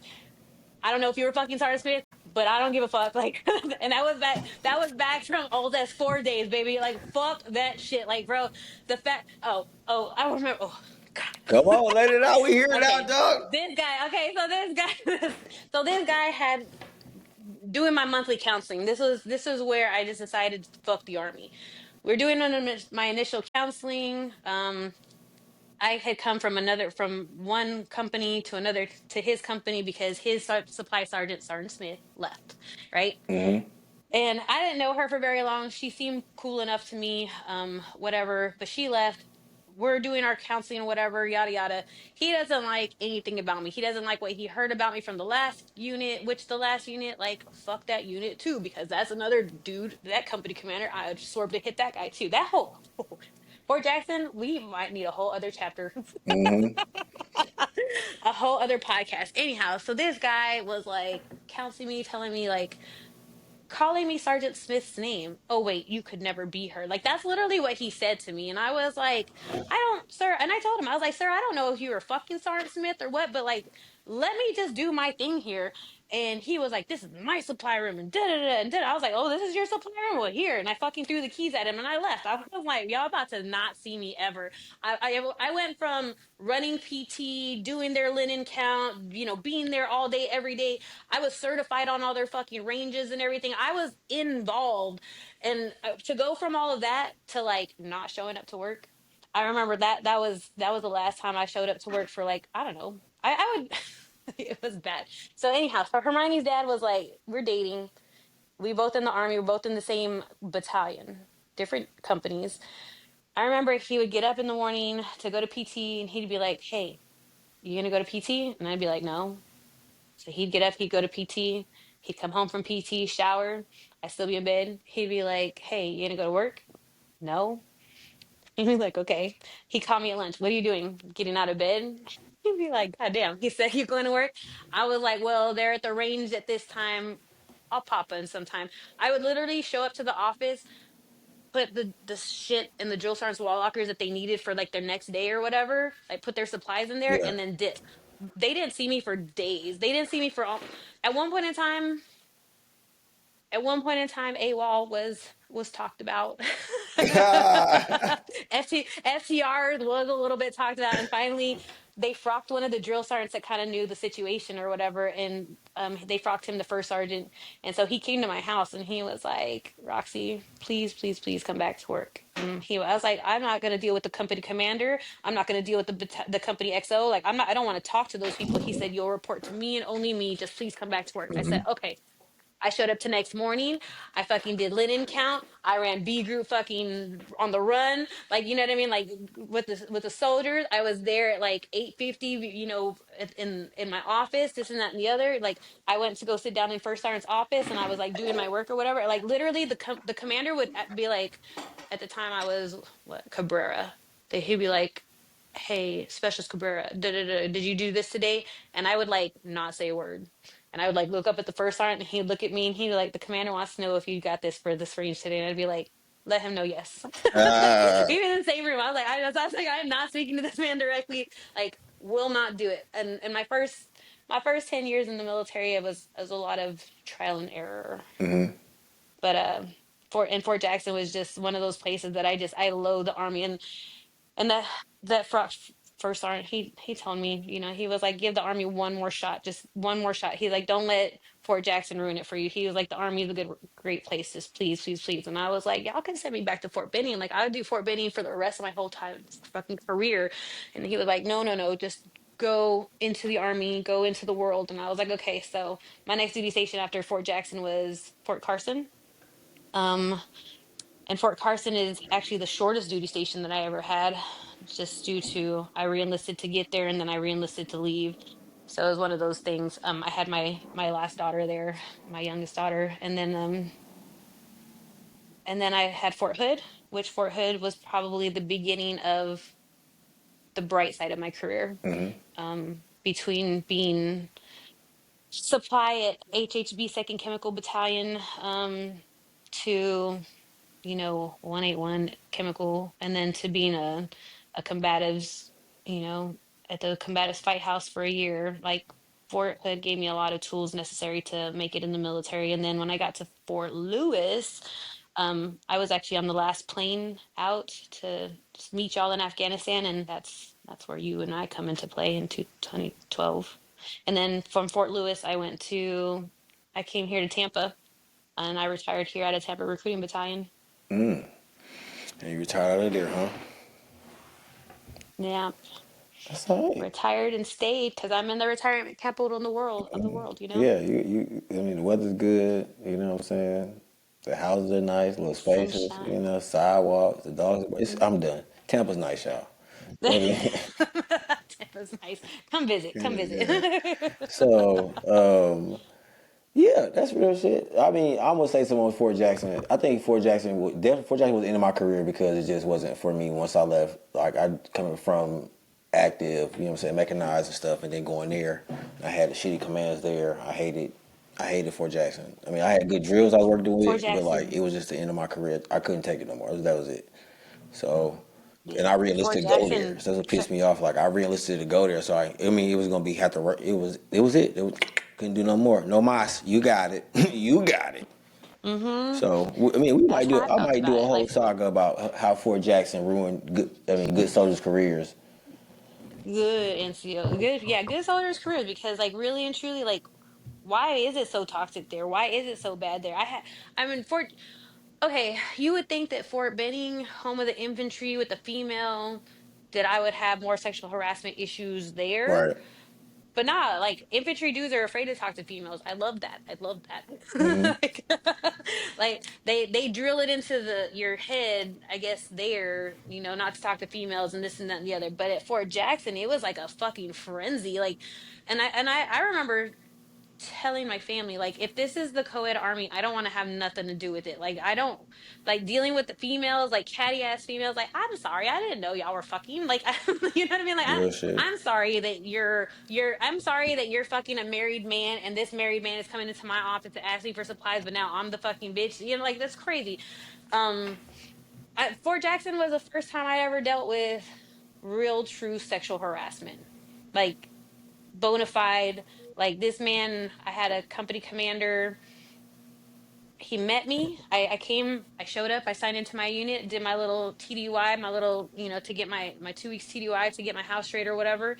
And I came back to work, and he moved my office from the supply room. Like I was in a starship. You know what I Yeah. mean? You know how the starships are set up? Yeah. He moved my whole supply room into the day room. Why does supply need to be into the day room? Like, my arms room is in there. Yeah. I'm also the armor, aren't I? You know what I'm saying? Like, it was, it didn't make it was the most nonsensical thing. that had ever happened to me at that point in my life. And I remember like Nonsensical is the word. walking around the day room with like nonsensical. I remember like walking around the day room, like looking at everything. Like I'm like, now I have to unfuck all this shit that he just like randomly threw in here. And I remember like I was kind of bitching a little bit. He was like, "Well, I moved it here so you could have a bathroom in your office," and I was like, I don't need a bathroom in my office, sir. And then he basically like I turned around and he was like standing like over me in like a cornerish kind of way. And he was like, I can make your job really easy or I can make your job really hard. And I was like, I could call your wife. We could do that. I could call your wife. And he kind of backed off a little bit and everything else. But let me just tell you, this man was hiding things. His wife was at home, didn't know he had a cell phone. I was like, I remember she called the office one day. I was working in the day room and because I couldn't be in my supply room where there was a phone line, you know what I mean? Right. There was no phone line in the fucking day room, so I'm in the training room. I'm working from there, and on one of the computers, and the phone's ringing and ringing, and like I can't understand why his wife constantly calls the office. Like, why doesn't she call his cell phone? You know what I mean? So one day I'm like, I kind of put it together, and I'm kind of a bitch like that. But I remember she called the office, and I was like, "Hello," and she said, "Oh, is my husband here?" And I said, "No, he's at the range." I said, "But why don't you call his cell phone?" And she said, "He has a cell phone." I said, "Of course he does. I issued him one." Holy Here's his phone number. guacamole. Holy guacamole. Holy guacamole. Holy guacamole. I was like, I was like, I said, oh, and if you can't reach him on his government cell phone, which he's supposed to answer 24/7 because it's the government cell phone, I said, here's his other cell phone number. She didn't know he had a personal cell phone number. Brother, the way that these people try to Holy hem guacamole. me Holy up for shit, just. You're done. But I mean, also too, I did my bad shit too. I did get in trouble for hanging out with a married guy back then and everything else, and they try to fry me for that, and I was like, prove it, just prove it. Like Stop we it. left off, yeah, we left off at fuck Fort Jackson. We're gonna do. I'm gonna do a Fort saga Jackson, about yeah, that. the worst place, worst. No, we're yeah, just the worst sexual harassment place in the whole wide world, Fort Jackson. And that's from the top to the bottom. That's literally from the top down. Like I remember I remember once they moved me from company to company and they couldn't find a good spot for me to put me in. They moved me up to S4 and I had the battalion commander chasing me around the woods pretending to be scouting for where to put glass houses at. And I remember telling my NCO at the time, like, please don't let him take me out there. Like, please, like, we're not looking for anything. He's just chasing me around trying to make out with me. Please don't let me go out there with him. Oh no, I won't let him take you nowhere. No, no, if he wants to go look today, he's gonna have to go with me. Da, da, da, da. He came in, he was like, I need her to come with me to go see where we're gonna set up these glass houses. And she was like, okay. And I was like, this bitch. Like I was like, no protection from any other female. No, no. I'm like literally, I'm telling you, the battalion commander is chasing me around the woods, trying to make out with me, and you're sending me out there with him any fucking way, knowing that like rank wise, I had no pull, I had no say. Like I like literally like I can't put my hands on him because then I get in trouble. You know what Right. I'm saying? So it's like, so I felt like, yeah, so it was just very uncomfortable for me at Fort Jackson. And then when I was, when they were trying to get me in trouble and get me hemmed up for hanging out with the wrong people, they didn't want me to hang out with NCO. They just really just wanted to box me up. I couldn't hang out with NCOs but I was a corporal, so I was technically an NCO, but But I it's still couldn't a hang out with four. the E4s and below. So it was yeah. So I was like, so I was just kind of stuck. They were like, oh, well, you can't hang out with senior NCOs. And I'm like, well, this is what I'm surrounded by. Like, I'm surrounded by sergeant first classes, E8s, like staff sergeants, like everybody outranks me here. So, but yeah, they were trying to get me in trouble for that shit. And I remember going into the battalion, they gave me a local letter of reprimand. Well, after everything was said and done, after everything was said and done with that whole situation, I told the battalion commander, I said, listen, I tell you what, you put that letter of reprimand on my fucking record, and I promise you, I will take this whole battalion and I will burn it down to the ground because I know everything's happening. And aside from you, the company commander, the drill sergeants that are fucking privates, the like just the slew of shit. Information is power, and let me just tell you, when that battalion commander left office, he called me into his office, and he was like, "Look, here's your letter recommend. Put it in that shredder." And I was like, "Yep." Cause I was like, I'm not go. I was like, if I go down for anything here in fucking Fort Jackson, I'm taking this entire battalion with me, if not the brigade. I said the same I was thing. like, this I just said the same shit. I was yeah. like, you know what? I'm not gonna let you be all by yourself. Fuck it. Captain McDonald, no, First Sergeant McDonald, Captain Madison, and Lieutenant Lynn were the three worst fucking dickheads. Like I never seen this pile of shit together like that. And they literally like were he didn't sign his books. And so y'all trying to blame it on me? He said I disrespected a direct order. I disobeyed a direct order from Lieutenant Lynn. Lieutenant Lynn is a brand new brand new lieutenant. Just got in there, fresh to Trey Doc. He don't know nothing about nothing. He asked me a question. He said, Sergeant Powell, can you be here on Saturday? I said, no, I got a soldier be there. He'll be there on Saturday for you. Open up whatever you need. No problemo. Hang the phone up. He said, all right. On Monday, they're in the field, right? So they telling me to come to the field on Monday. I need to drop stuff off. He said, while you here, though, I need you to be a parade rest. What? Coming to the tent. I got a field grade Article 15 for you for disciplinary direct officers order. Oh, we playing that game. I'm not First signing off, shit. he asked you, can you? He asked, can you be here on Yeah, Saturday? He didn't say you will be you here on will be Saturday. here That's on a totally Saturday. different thing. So he didn't even You balls will. up. I look at this motherfucker. You didn't even say what the hell you said. No problem. Check this out. It's going down, and that's how it went. I can't do this Bro, army Fort shit no more. Jackson can suck a dick. Can suck a dick. I'm telling you, I was ready. I was like, I don't need, I couldn't even tell you. I'd have to go back and ask my ex-husband, how long did I not go to work for? Cause I was like, bro, fuck that place. Like, I was like, I hated that place so much. Like, I was like, they can send me home. I was like, AWOL ain't gonna hurt my fucking feelings. I'll go home to where I'm loved and I'm protected and I'm taken care of. Like, I'll be good. And then, yeah, fuck Fort Jackson. I remember having a company commander there. I had yeah, like brother, yeah, I had a company commander there. Like he was new, some little short guy. I can't even like he was so irrelevant to me. I can't even remember his name. Like, but I remember he was after the one that directly sexually assaulted me or harassed me. Um, the next guy after him, and you know how like word of mouth, and you know what word of mouth goes, the commanders gave off the handoff to, about their soldiers or whatever. So yeah, he was like, I couldn't even, I can't even enjoy myself out here because I just never know when Corporal Cabrera is going to be out there. First off, sir, you wouldn't recognize me outside of fucking uniform. Second off, like if I saw you in the same place that I was at while I was out on a weekend, like I'd definitely leave. Like, you know what I mean? Like you don't have to worry about me Yeah. ever like wanting to hang out or fuck with you like ever. But yeah, I had Joe Sar. Oh yeah, I had drill sergeants fucking privates. The private got in trouble ish, and then the battalion commander started fucking her. Not the one that was sexually harassing me, the one after him. Mm-mm. See, I mean, y'all don't know. It be so much scandal in this And shit, man. there's It be so so much much shit. shit. And and she came back. So she got put out. She did get put out.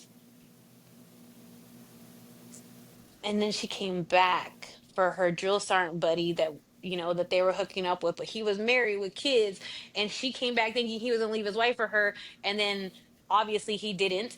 And then and then she ended up fucking the battalion commander. And she stuck her in, and I'm pretty sure he was married at the time too. So like, yeah, that's how when you were like, I want to interview you, I was like, brother, there's so many names I can't We're not shouldn't saying names people's though. feelings. You know what I'm saying? Hey, we trying to There's a keep. I'm few, trying to keep people. You know what I'm saying? I'm trying to repeat. You know what I mean? But champ, y'all be. But hey, your story's your choice. I ain't do it. Hey, you feel me? You can't- but Kayla, you know who you are, baby. yeah, But that's still my girl. I ain't do it. It wasn't me. So, anyways, We ended up working at Hooters together. Me and that soldier. I was moonlighting. all right, I did moonlight while I was in the military. Because Fort Jackson, like you're on a schedule, you're on a training schedule, so you know when you're gonna have soldiers and you know when you're not gonna have soldiers, right. and that was probably one of my favorite things, like knowing how to read a training schedule. Anyhow, we had a really long break, and they had just opened up the Hooters on Two Notch Road. Shout out Brand Two new. Knots. You know what I'm saying? You remember Two Notch? Yeah. So I remember getting a job there and then having to come back and tell my company commander, like, hey, I got a job at Hooters. But I was making so much money, it was ridiculous because all the drill sergeants would come see me. I had the battalion commander and XO come see me too, dropping money. Yo, y'all in trouble Would you now. like some fried pickles with that? I was like, Yeah. y'all came to see me. Yeah. You want some fried pickles with that? Yeah. Well, look Pause. at this check right here. All right. Let me ask you this, Roxanne. Quick question. How has combat affected how you see the world, though? Or how's your military service? How is that combat plus your military service? How has that affected how you see the world?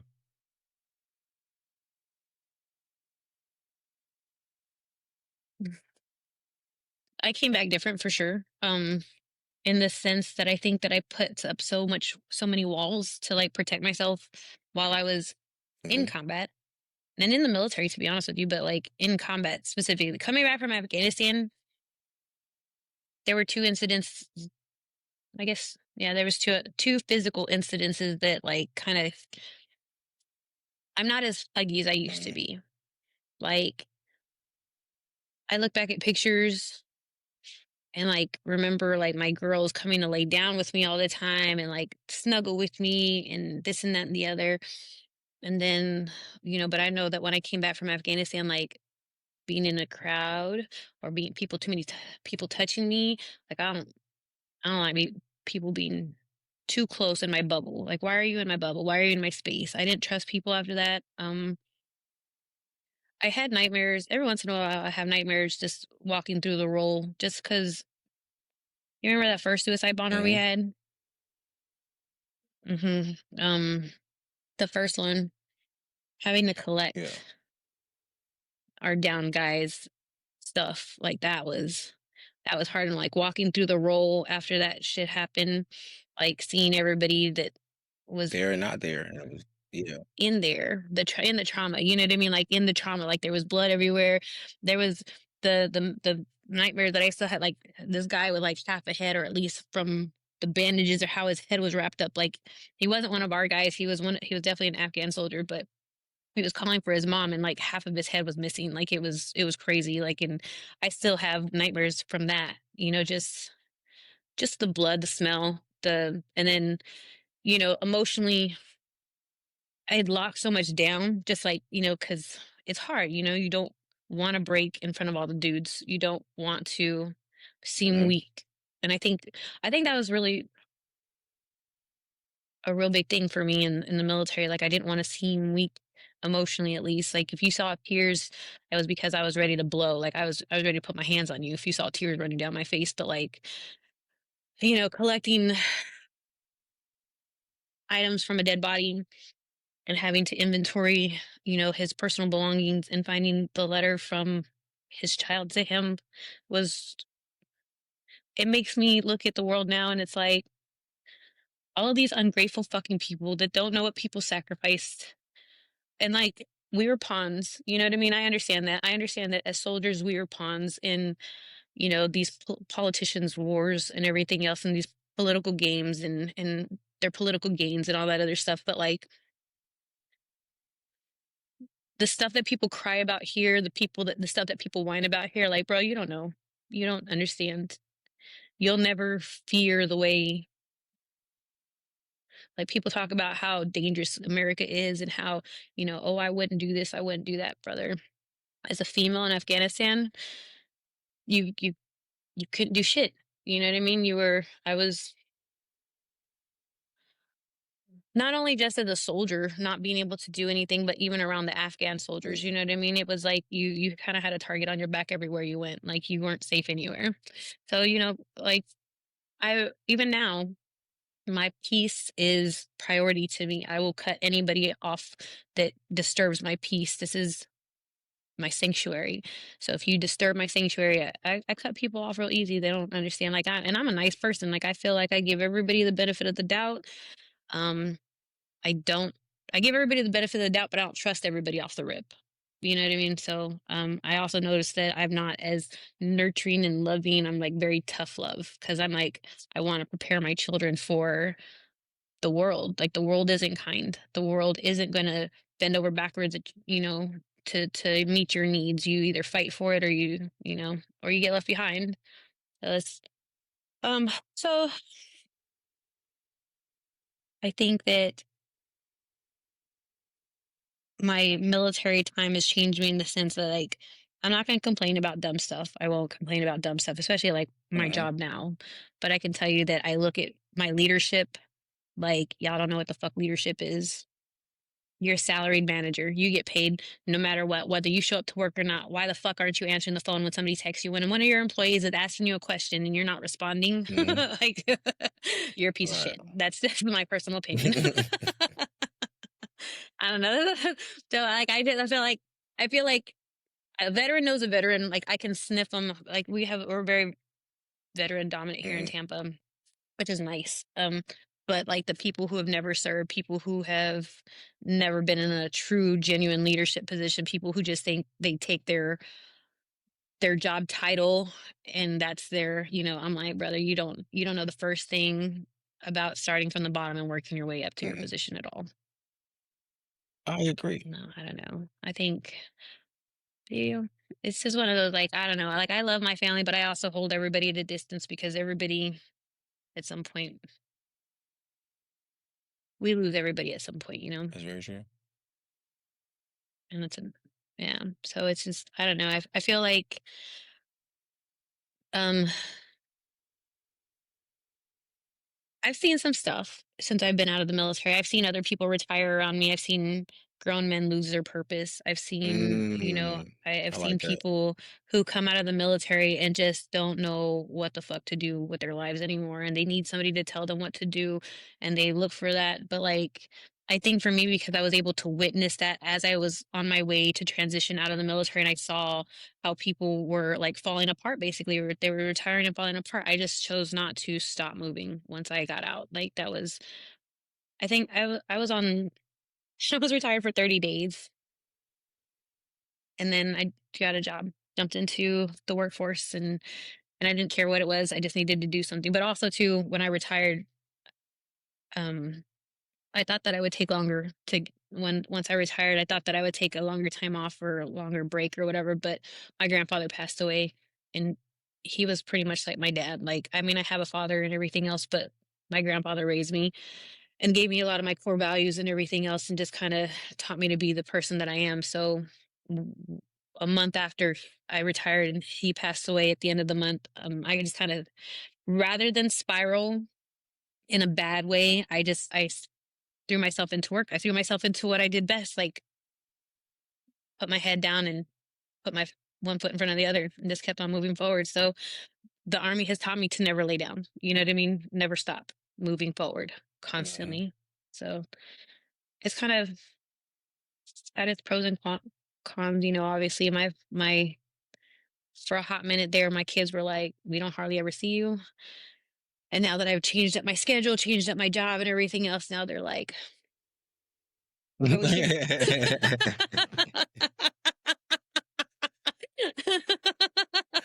That's real. That's real.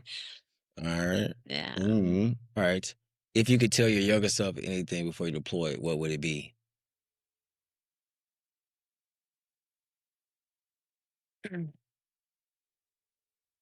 You'll get through it. I mean, I don't know. That's kind of what that's my like my whole motto in life. Like, what would I tell my younger self before I deployed? Don't go to fucking Latin Yeah. night. That's real. Don't go play spades with everybody, all the NCOs in the fucking in those rooms that we ain't Right. supposed to be in. Like, like they're no, I don't know. What would I tell myself? What would I do different? I think I just told myself, don't die. That was my biggest thing. Just don't die. I had something to come home to. Real shit. And that was just kind of my whole motivation in life has just been for my kids. So like I couldn't not come home to them. That was I had to tell my I did have to tell myself like don't be stupid. I did have to tell myself not to be a hero. That I because I do have that I did have that chip on my shoulder. I did have that something to prove. Like you said, I was your competition. Like I strived to be the best. I wanted to be that, I wanted to be the all-American soldier.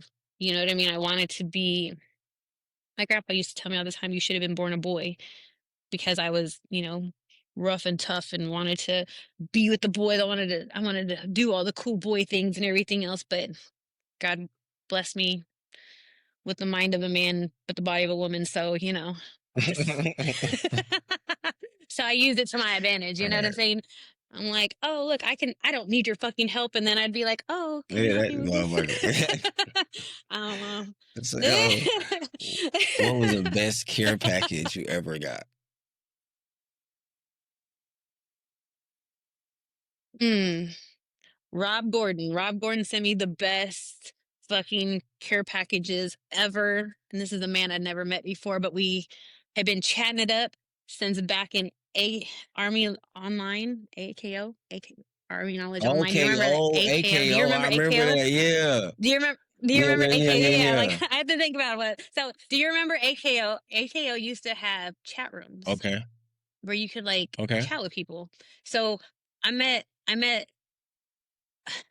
Rob Gordon in not um in a chat room, and then he ended up chatting with me my entire military career. Like even now that we're not like we still follow each other on social media or whatever. Anyhow, while I was deployed, homie sent me all the best stuff, like the mac and cheese bowls and the when Twinkies went out of style and then they came back, but I was in Afghanistan, so I couldn't get a box of fucking Twinkies. He sent me like 4 boxes of Mm. Twinkies. It was they sent me so many, like he sent me so many good things. Like it was just like packages and packages, and then I had the best battle buddy ever because Frady, her mom was super involved in like her church community and like all these schools and like Frady had people sending us boxes, like massive amounts of boxes all the time. So we would like we had so much stuff that we had to give it Yeah. to everybody else. Like it wasn't like stuff we could keep. We were like, there's just no way we can go through that. So we were giving it to like the aid station. We were giving it to like the R&R people. Like we were just she'd be taking it to the freaking front office. Like we were just giving away stuff. And I actually got in one of those boxes, I got a pillow pet. It's a turtle. And his name is Stan now because I got him in Afghanistan. And to this day, he still sits on my bed. That's my security blanket. I did come back with a security blanket from Afghanistan, and he's traveled with me Okay. everywhere. I know it sounds ridiculous. I didn't really think that I would be attached to anything like that, but I remember being here in Tampa Recruiting Battalion and going to Orlando to do an inspection of a company or whatever. And I left the fucking turtle in the damn hotel. And I remember calling and calling and calling the hotel like frantic. Like I was like, no, you don't understand. I got it in Afghanistan and they made it all the way here with me. And you have Mm. to give it back. You have to send it back. You have to go find it. Mm. And like, I think it took like 2 weeks. It took like I was freaking out. Like I was distraught. Um, like crying over that was probably the first time I'd ever cried over something really dumb. Like it was a fucking stuffed animal. but because it made it through Afghanistan with me and it was kind of my security blanket while I was there, um, yeah, I was like, I need it back. And so the beautiful guy that worked at the hotel, he was like, he found it, he had my address and he mailed it to me, and now he doesn't leave the house. He I just stays dig on my that. bed. I dig that. I'm like, I can't risk losing you. Hmm.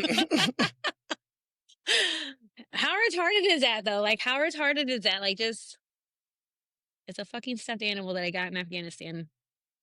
It's yours though. But it It's was just yours such though, a champ. So it's mine.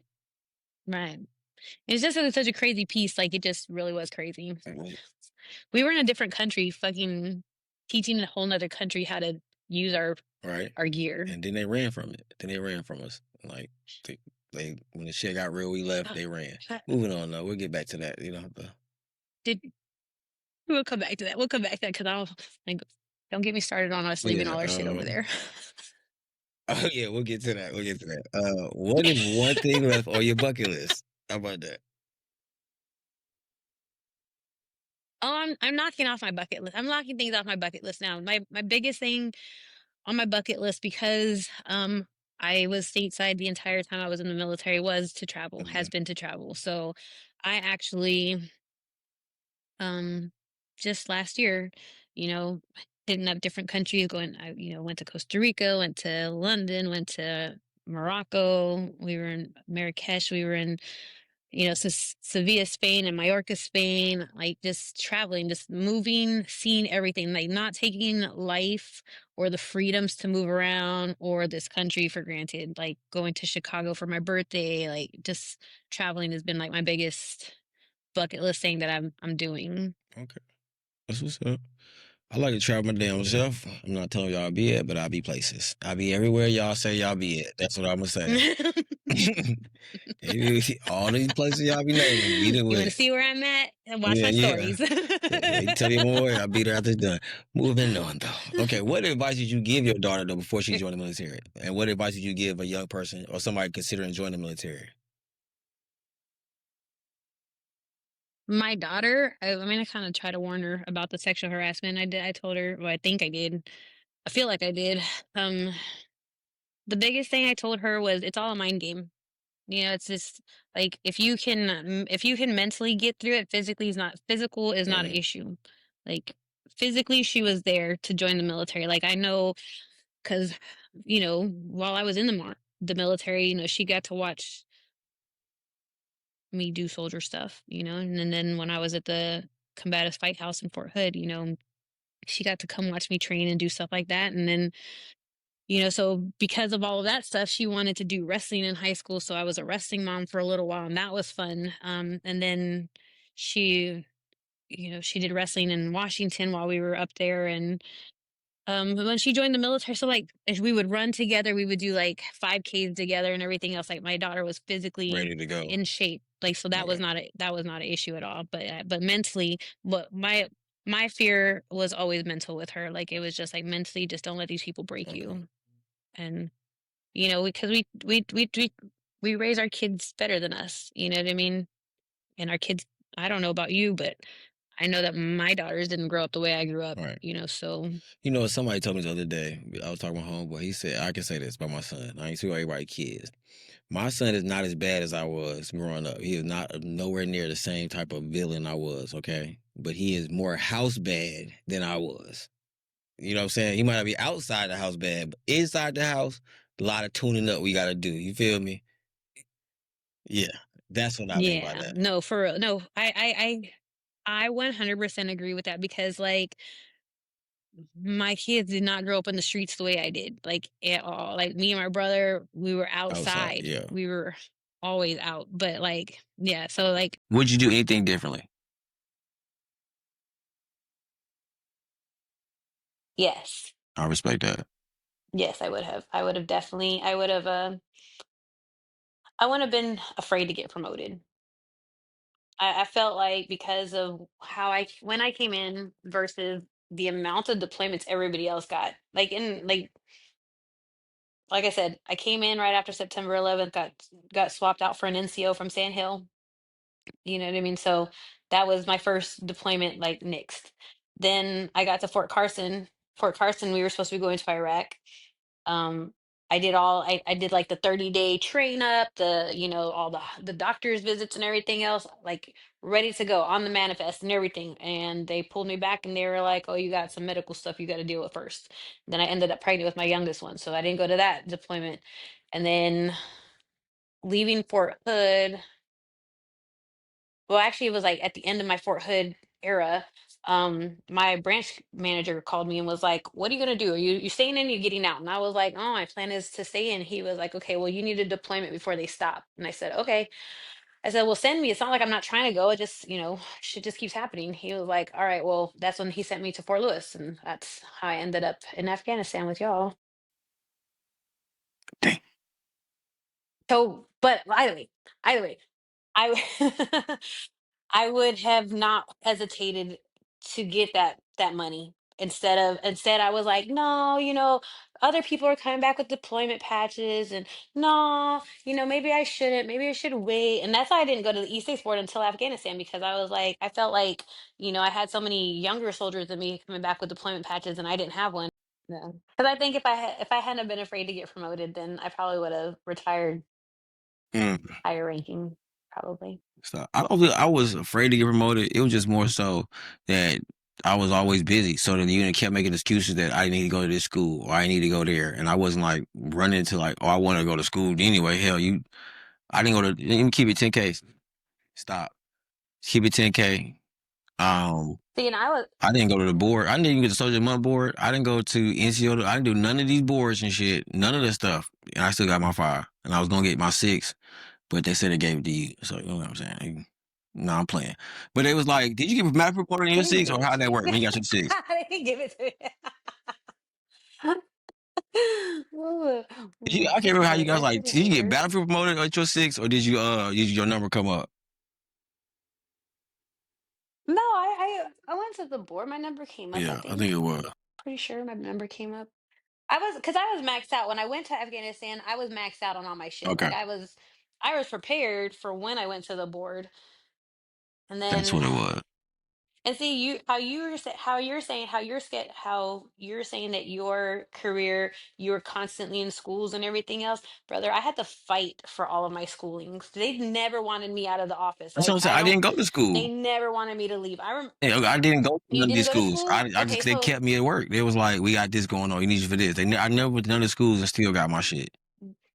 the way the army fucks with 92 Yankees, like this ridiculous, like, we need you here. And it's like, brother, I haven't been here my entire life. Like, like You can't go to no the schools, entire life like of this unit's history. Like, like, right. like, what do you mean you can't make it? You can't, I remember going to, damn, I guess it was, what did they, so it used to be PLDC. And then what was the other? I don't even know what BNOC. I was going on my way to BNOC, what, back in the day. And I remember they kept postponing my class and postponing my class. Like, I had to threaten fucking going to IG. Like, I was like, if y'all don't fucking send me to fucking school, I'm going to IG. And then I remember I was driving, I had just left that morning, I just hit the road, I was driving to Virginia from Fort Hood, and I remember they called me and they were like, you need to come back. Somebody stole TVs out of the S shops. And I was like, I got a whole fucking clerk back there that's completely trained. He knows everything that I know how to do. He can do this. Like, like, stop underestimating this guy. And they would do that. And Yeah. that was one thing in the military, that if they liked you more than they liked the other person, they would put all the work on Hmm. you, and the other guy got away scot free. Like, ugh, Yeah, that's that shit real pissed too me though. off. That's definitely did that. They definitely did that.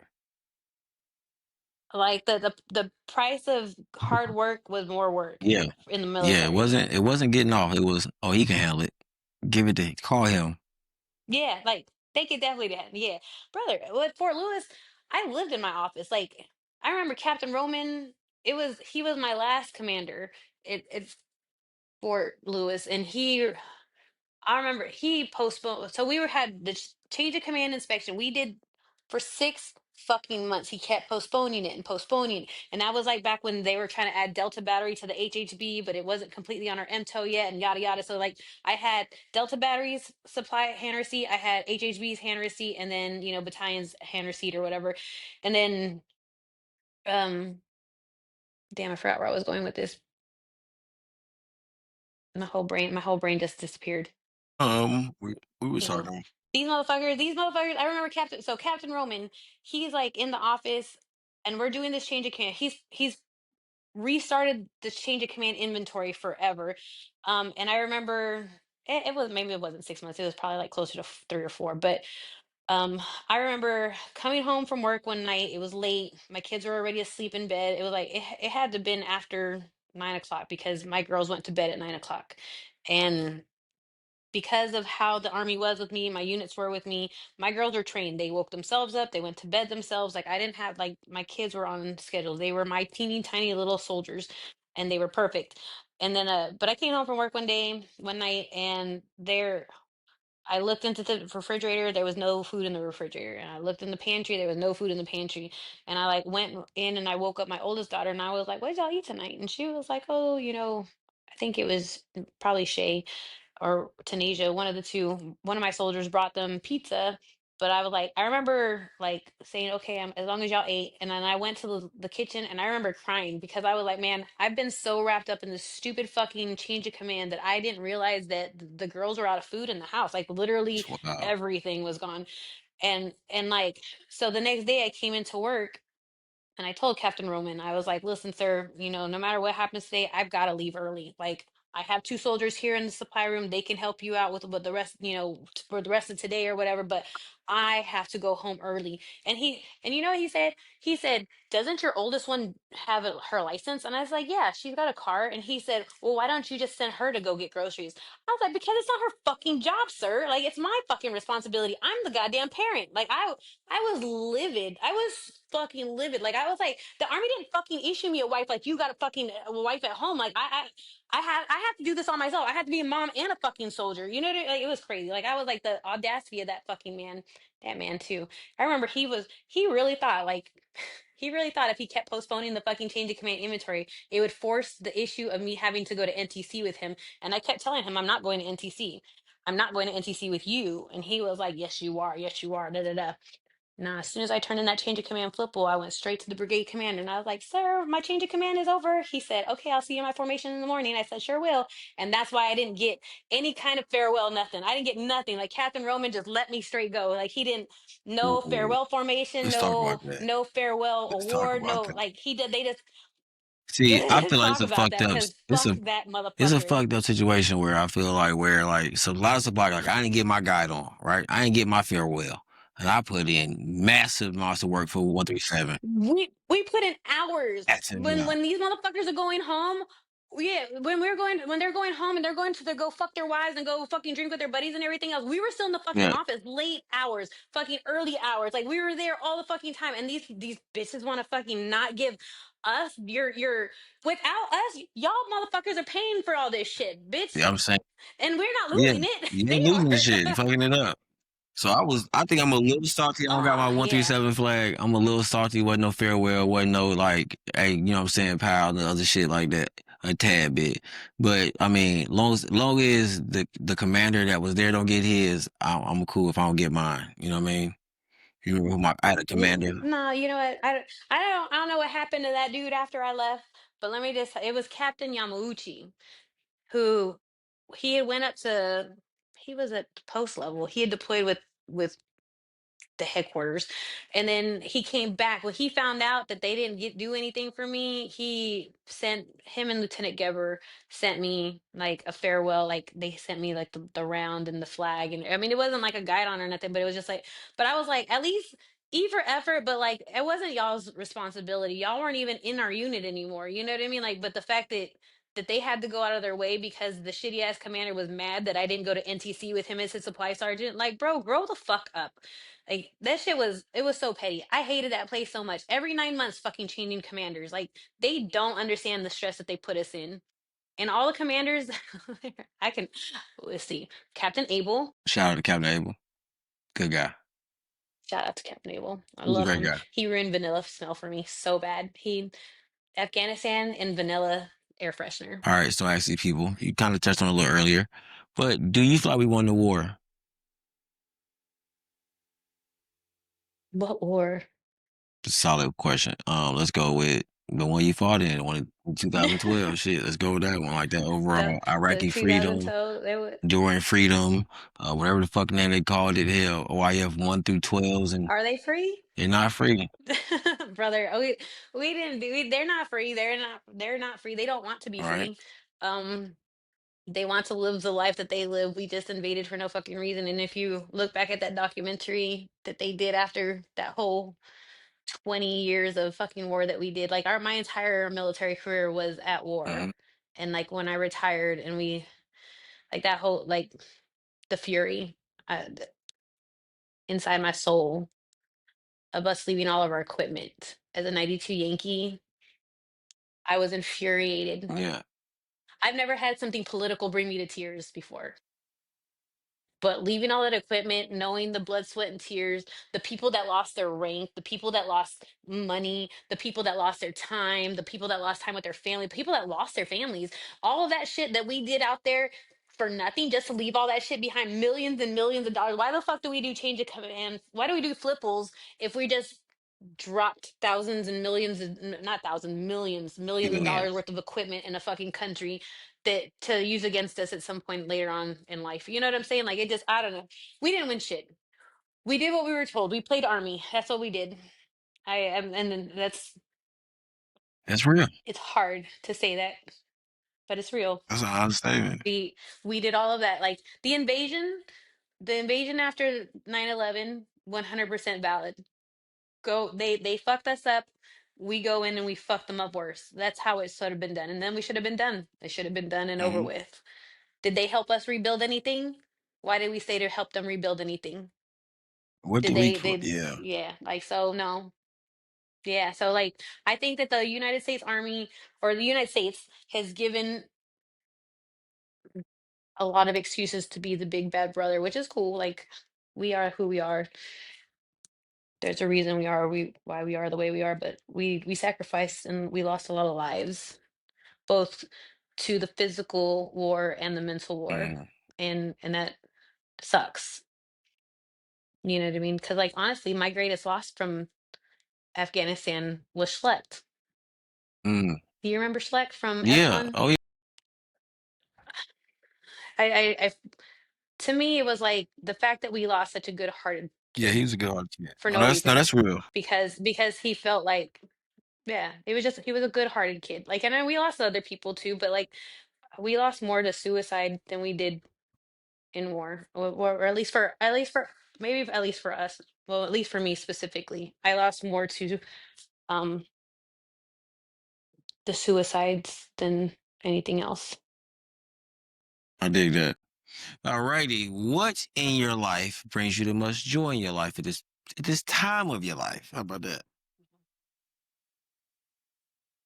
My family, my kids. It's always been my kids. My kids are like my whole motivation for everything. Like, and I know that they won't really truly understand it until they have children of their own, but like just doing everything that I've done for them and stuff. 'Cause let me just tell you, life would be so much easier without children. Like, I see all these single people without no kids, and I'm like, you just spend your money on yourself? That's crazy.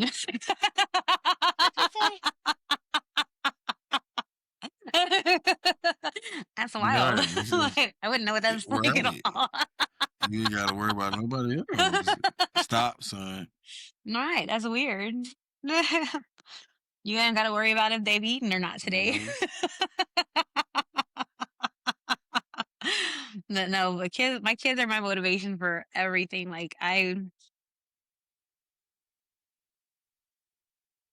used to say that I would die for my Hmm. children, but now I know that it's more important to live for my children.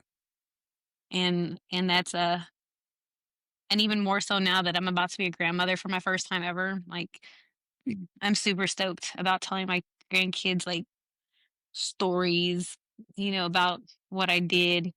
'Cause, like, you hear, like, grandpas talk about, like, "Oh, when I was in the army," like, actually, my grandpa didn't talk about when he was in the army. I do have some pictures of him, though, it's Okay.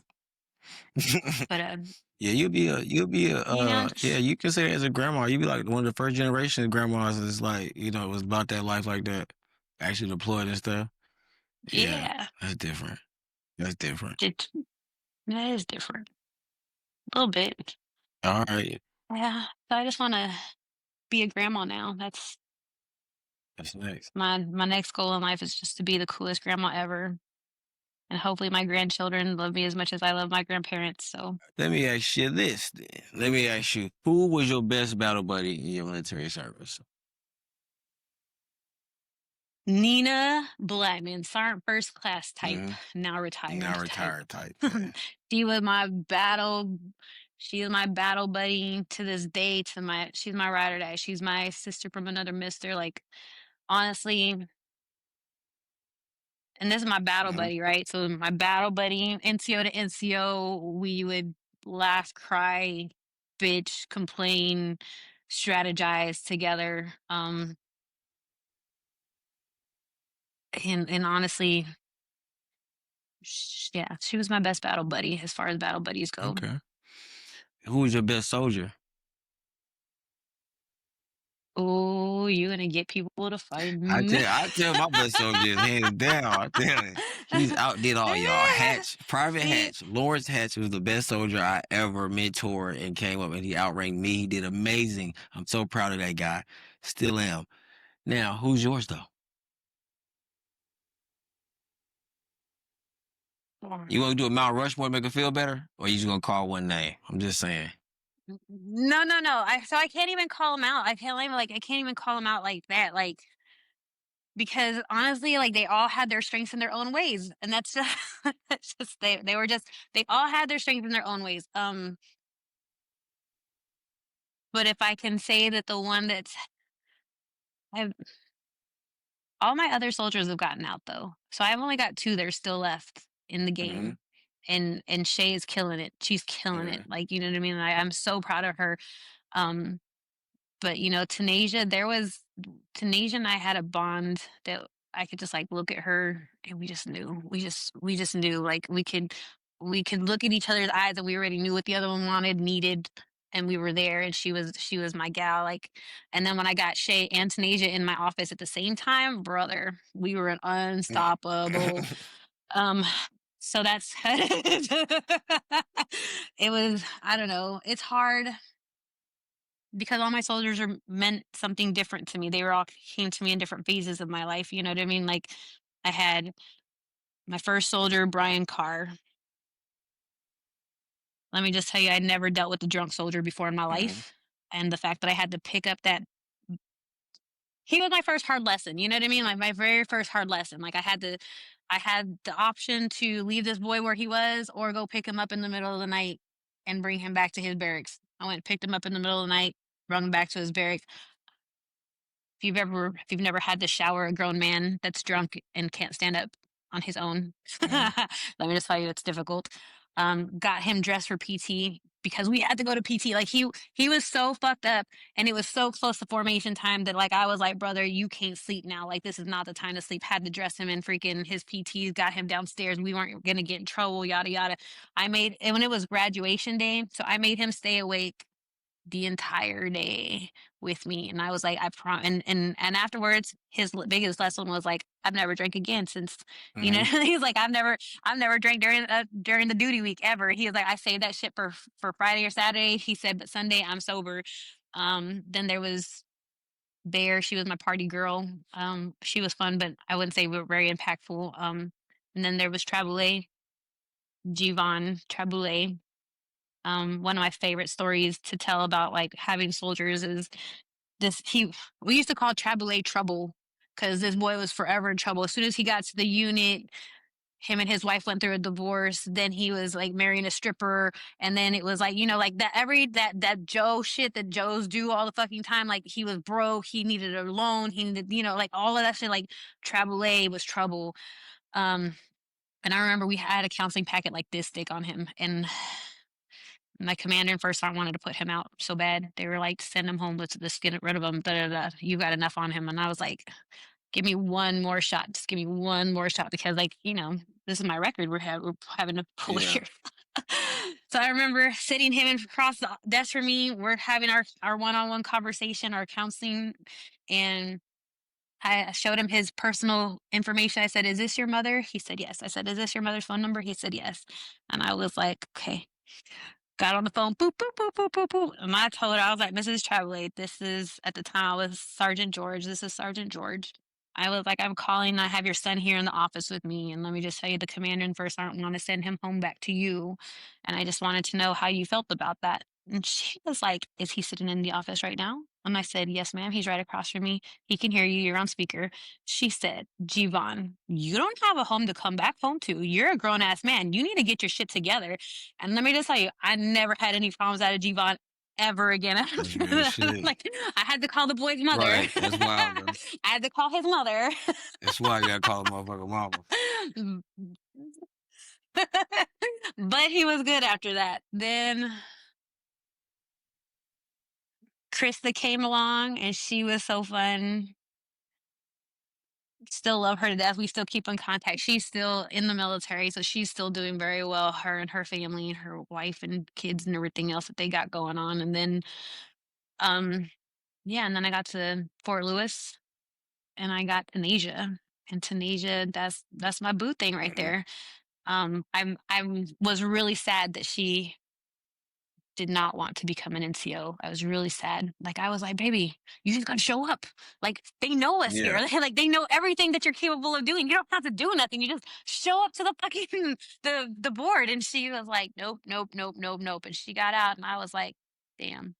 But she, she had her man and she had her kids and her child, and she was like, nope, I don't want to be in front of a board. I don't want to be put on the spot like that. And then that left Yeah. Shay. and and Shay, like we laugh. We all still hang out. We still like, I don't know if you know that we all still hang out. Like we were just all together I last seen. I month, saw or the maybe even pictures. earlier this I month. saw the pictures. Yeah. Yeah, that's my family. Those are that's my family. I have my military, I have my family, and then I got my military family, and they're my military family. Indeed. I couldn't live life. I can imagine life without That's them. real. Now, with that said, how do you want to be remembered? The great legendary, I'm As a gonna ball call you know buster. what I'm saying, Roxanne, The Sergeant First great Class. legendary fucking ball Yeah. buster, my brother. I was Helen Boots. I loved I lo- I loved it. I love to make men quiver.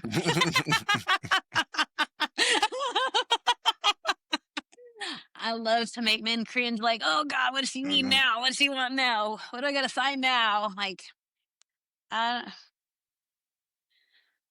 but I was me my entire career. I was the ball buster. Made shit happen. I hope people remember that I made shit happen for them at least. Maybe not for maybe not everybody's shit, but Mhm. my commanders never had to pay for shit. I hope they remember that. Yeah. I almost had to say I couldn't say that. I made one. I had to. It went south at the end, No, I so I had to make one. he was he was one. Okay, the one Cat Whalen, the one that I when remember him. I told him about the whole sexual harassment thing. Yeah, and then I guess he got charged for his flipple. Now, mind you, I wasn't. Sergeant Taylor was the supply sergeant at that Right. time. My Remember man. him? Okay, so Taylor was, and then he loved Taylor to death, but whatever he was doing was fucked No, up. they hated so, Taylor. so that's why when Captain God, I Abel, just want to put the PSA. no, I don't know. I They know they hated hated my Taylor. man. No, It no, they wasn't his hated Taylor. I fault. It know was that they hating did. my man, and Jimmy wasn't going Look, for it no more. listen, yeah, well, and like, listen, and that should be a lesson learned. Don't fuck with supply. Yeah. Anywho, they should be your best fucking friend. Anywho, so after that whole change of command flipple happened, when they came back from Afghanistan, everybody dispersed, and then Captain Abel took over as commander and brought me down with him. He said, "No, if I got to go be HHB commander, she's coming with me." And I was like, "No, I want to stay in S4." Hmm. so, I went down to HHB with him. And then I remember somewhere in the middle of it, I couldn't tell you how much longer, but I remember Captain Whalen calling me and asking me to help him out. And I was like, "Remember when I asked you for help and you didn't do anything?" Mm, I was like, "I wish you the best of luck, sir." mm. And so I guess in his own way he was my commander, but like I didn't directly I work get for him that. in that capacity. So I was like, "No." I was like, I would have helped you out had you have protected and defended me that way, but you didn't. I So get that. good luck to your daughter also. Bet that. I just The petty in a motherfucker went right up there. I'm a Yeah, dick, bro. yeah. Listen, people are gonna be mad, but it's okay because like I was like, you don't understand the impact that you leave on other people just because of your fucking You know, rank. Like that's just is crazy to me. Like officers and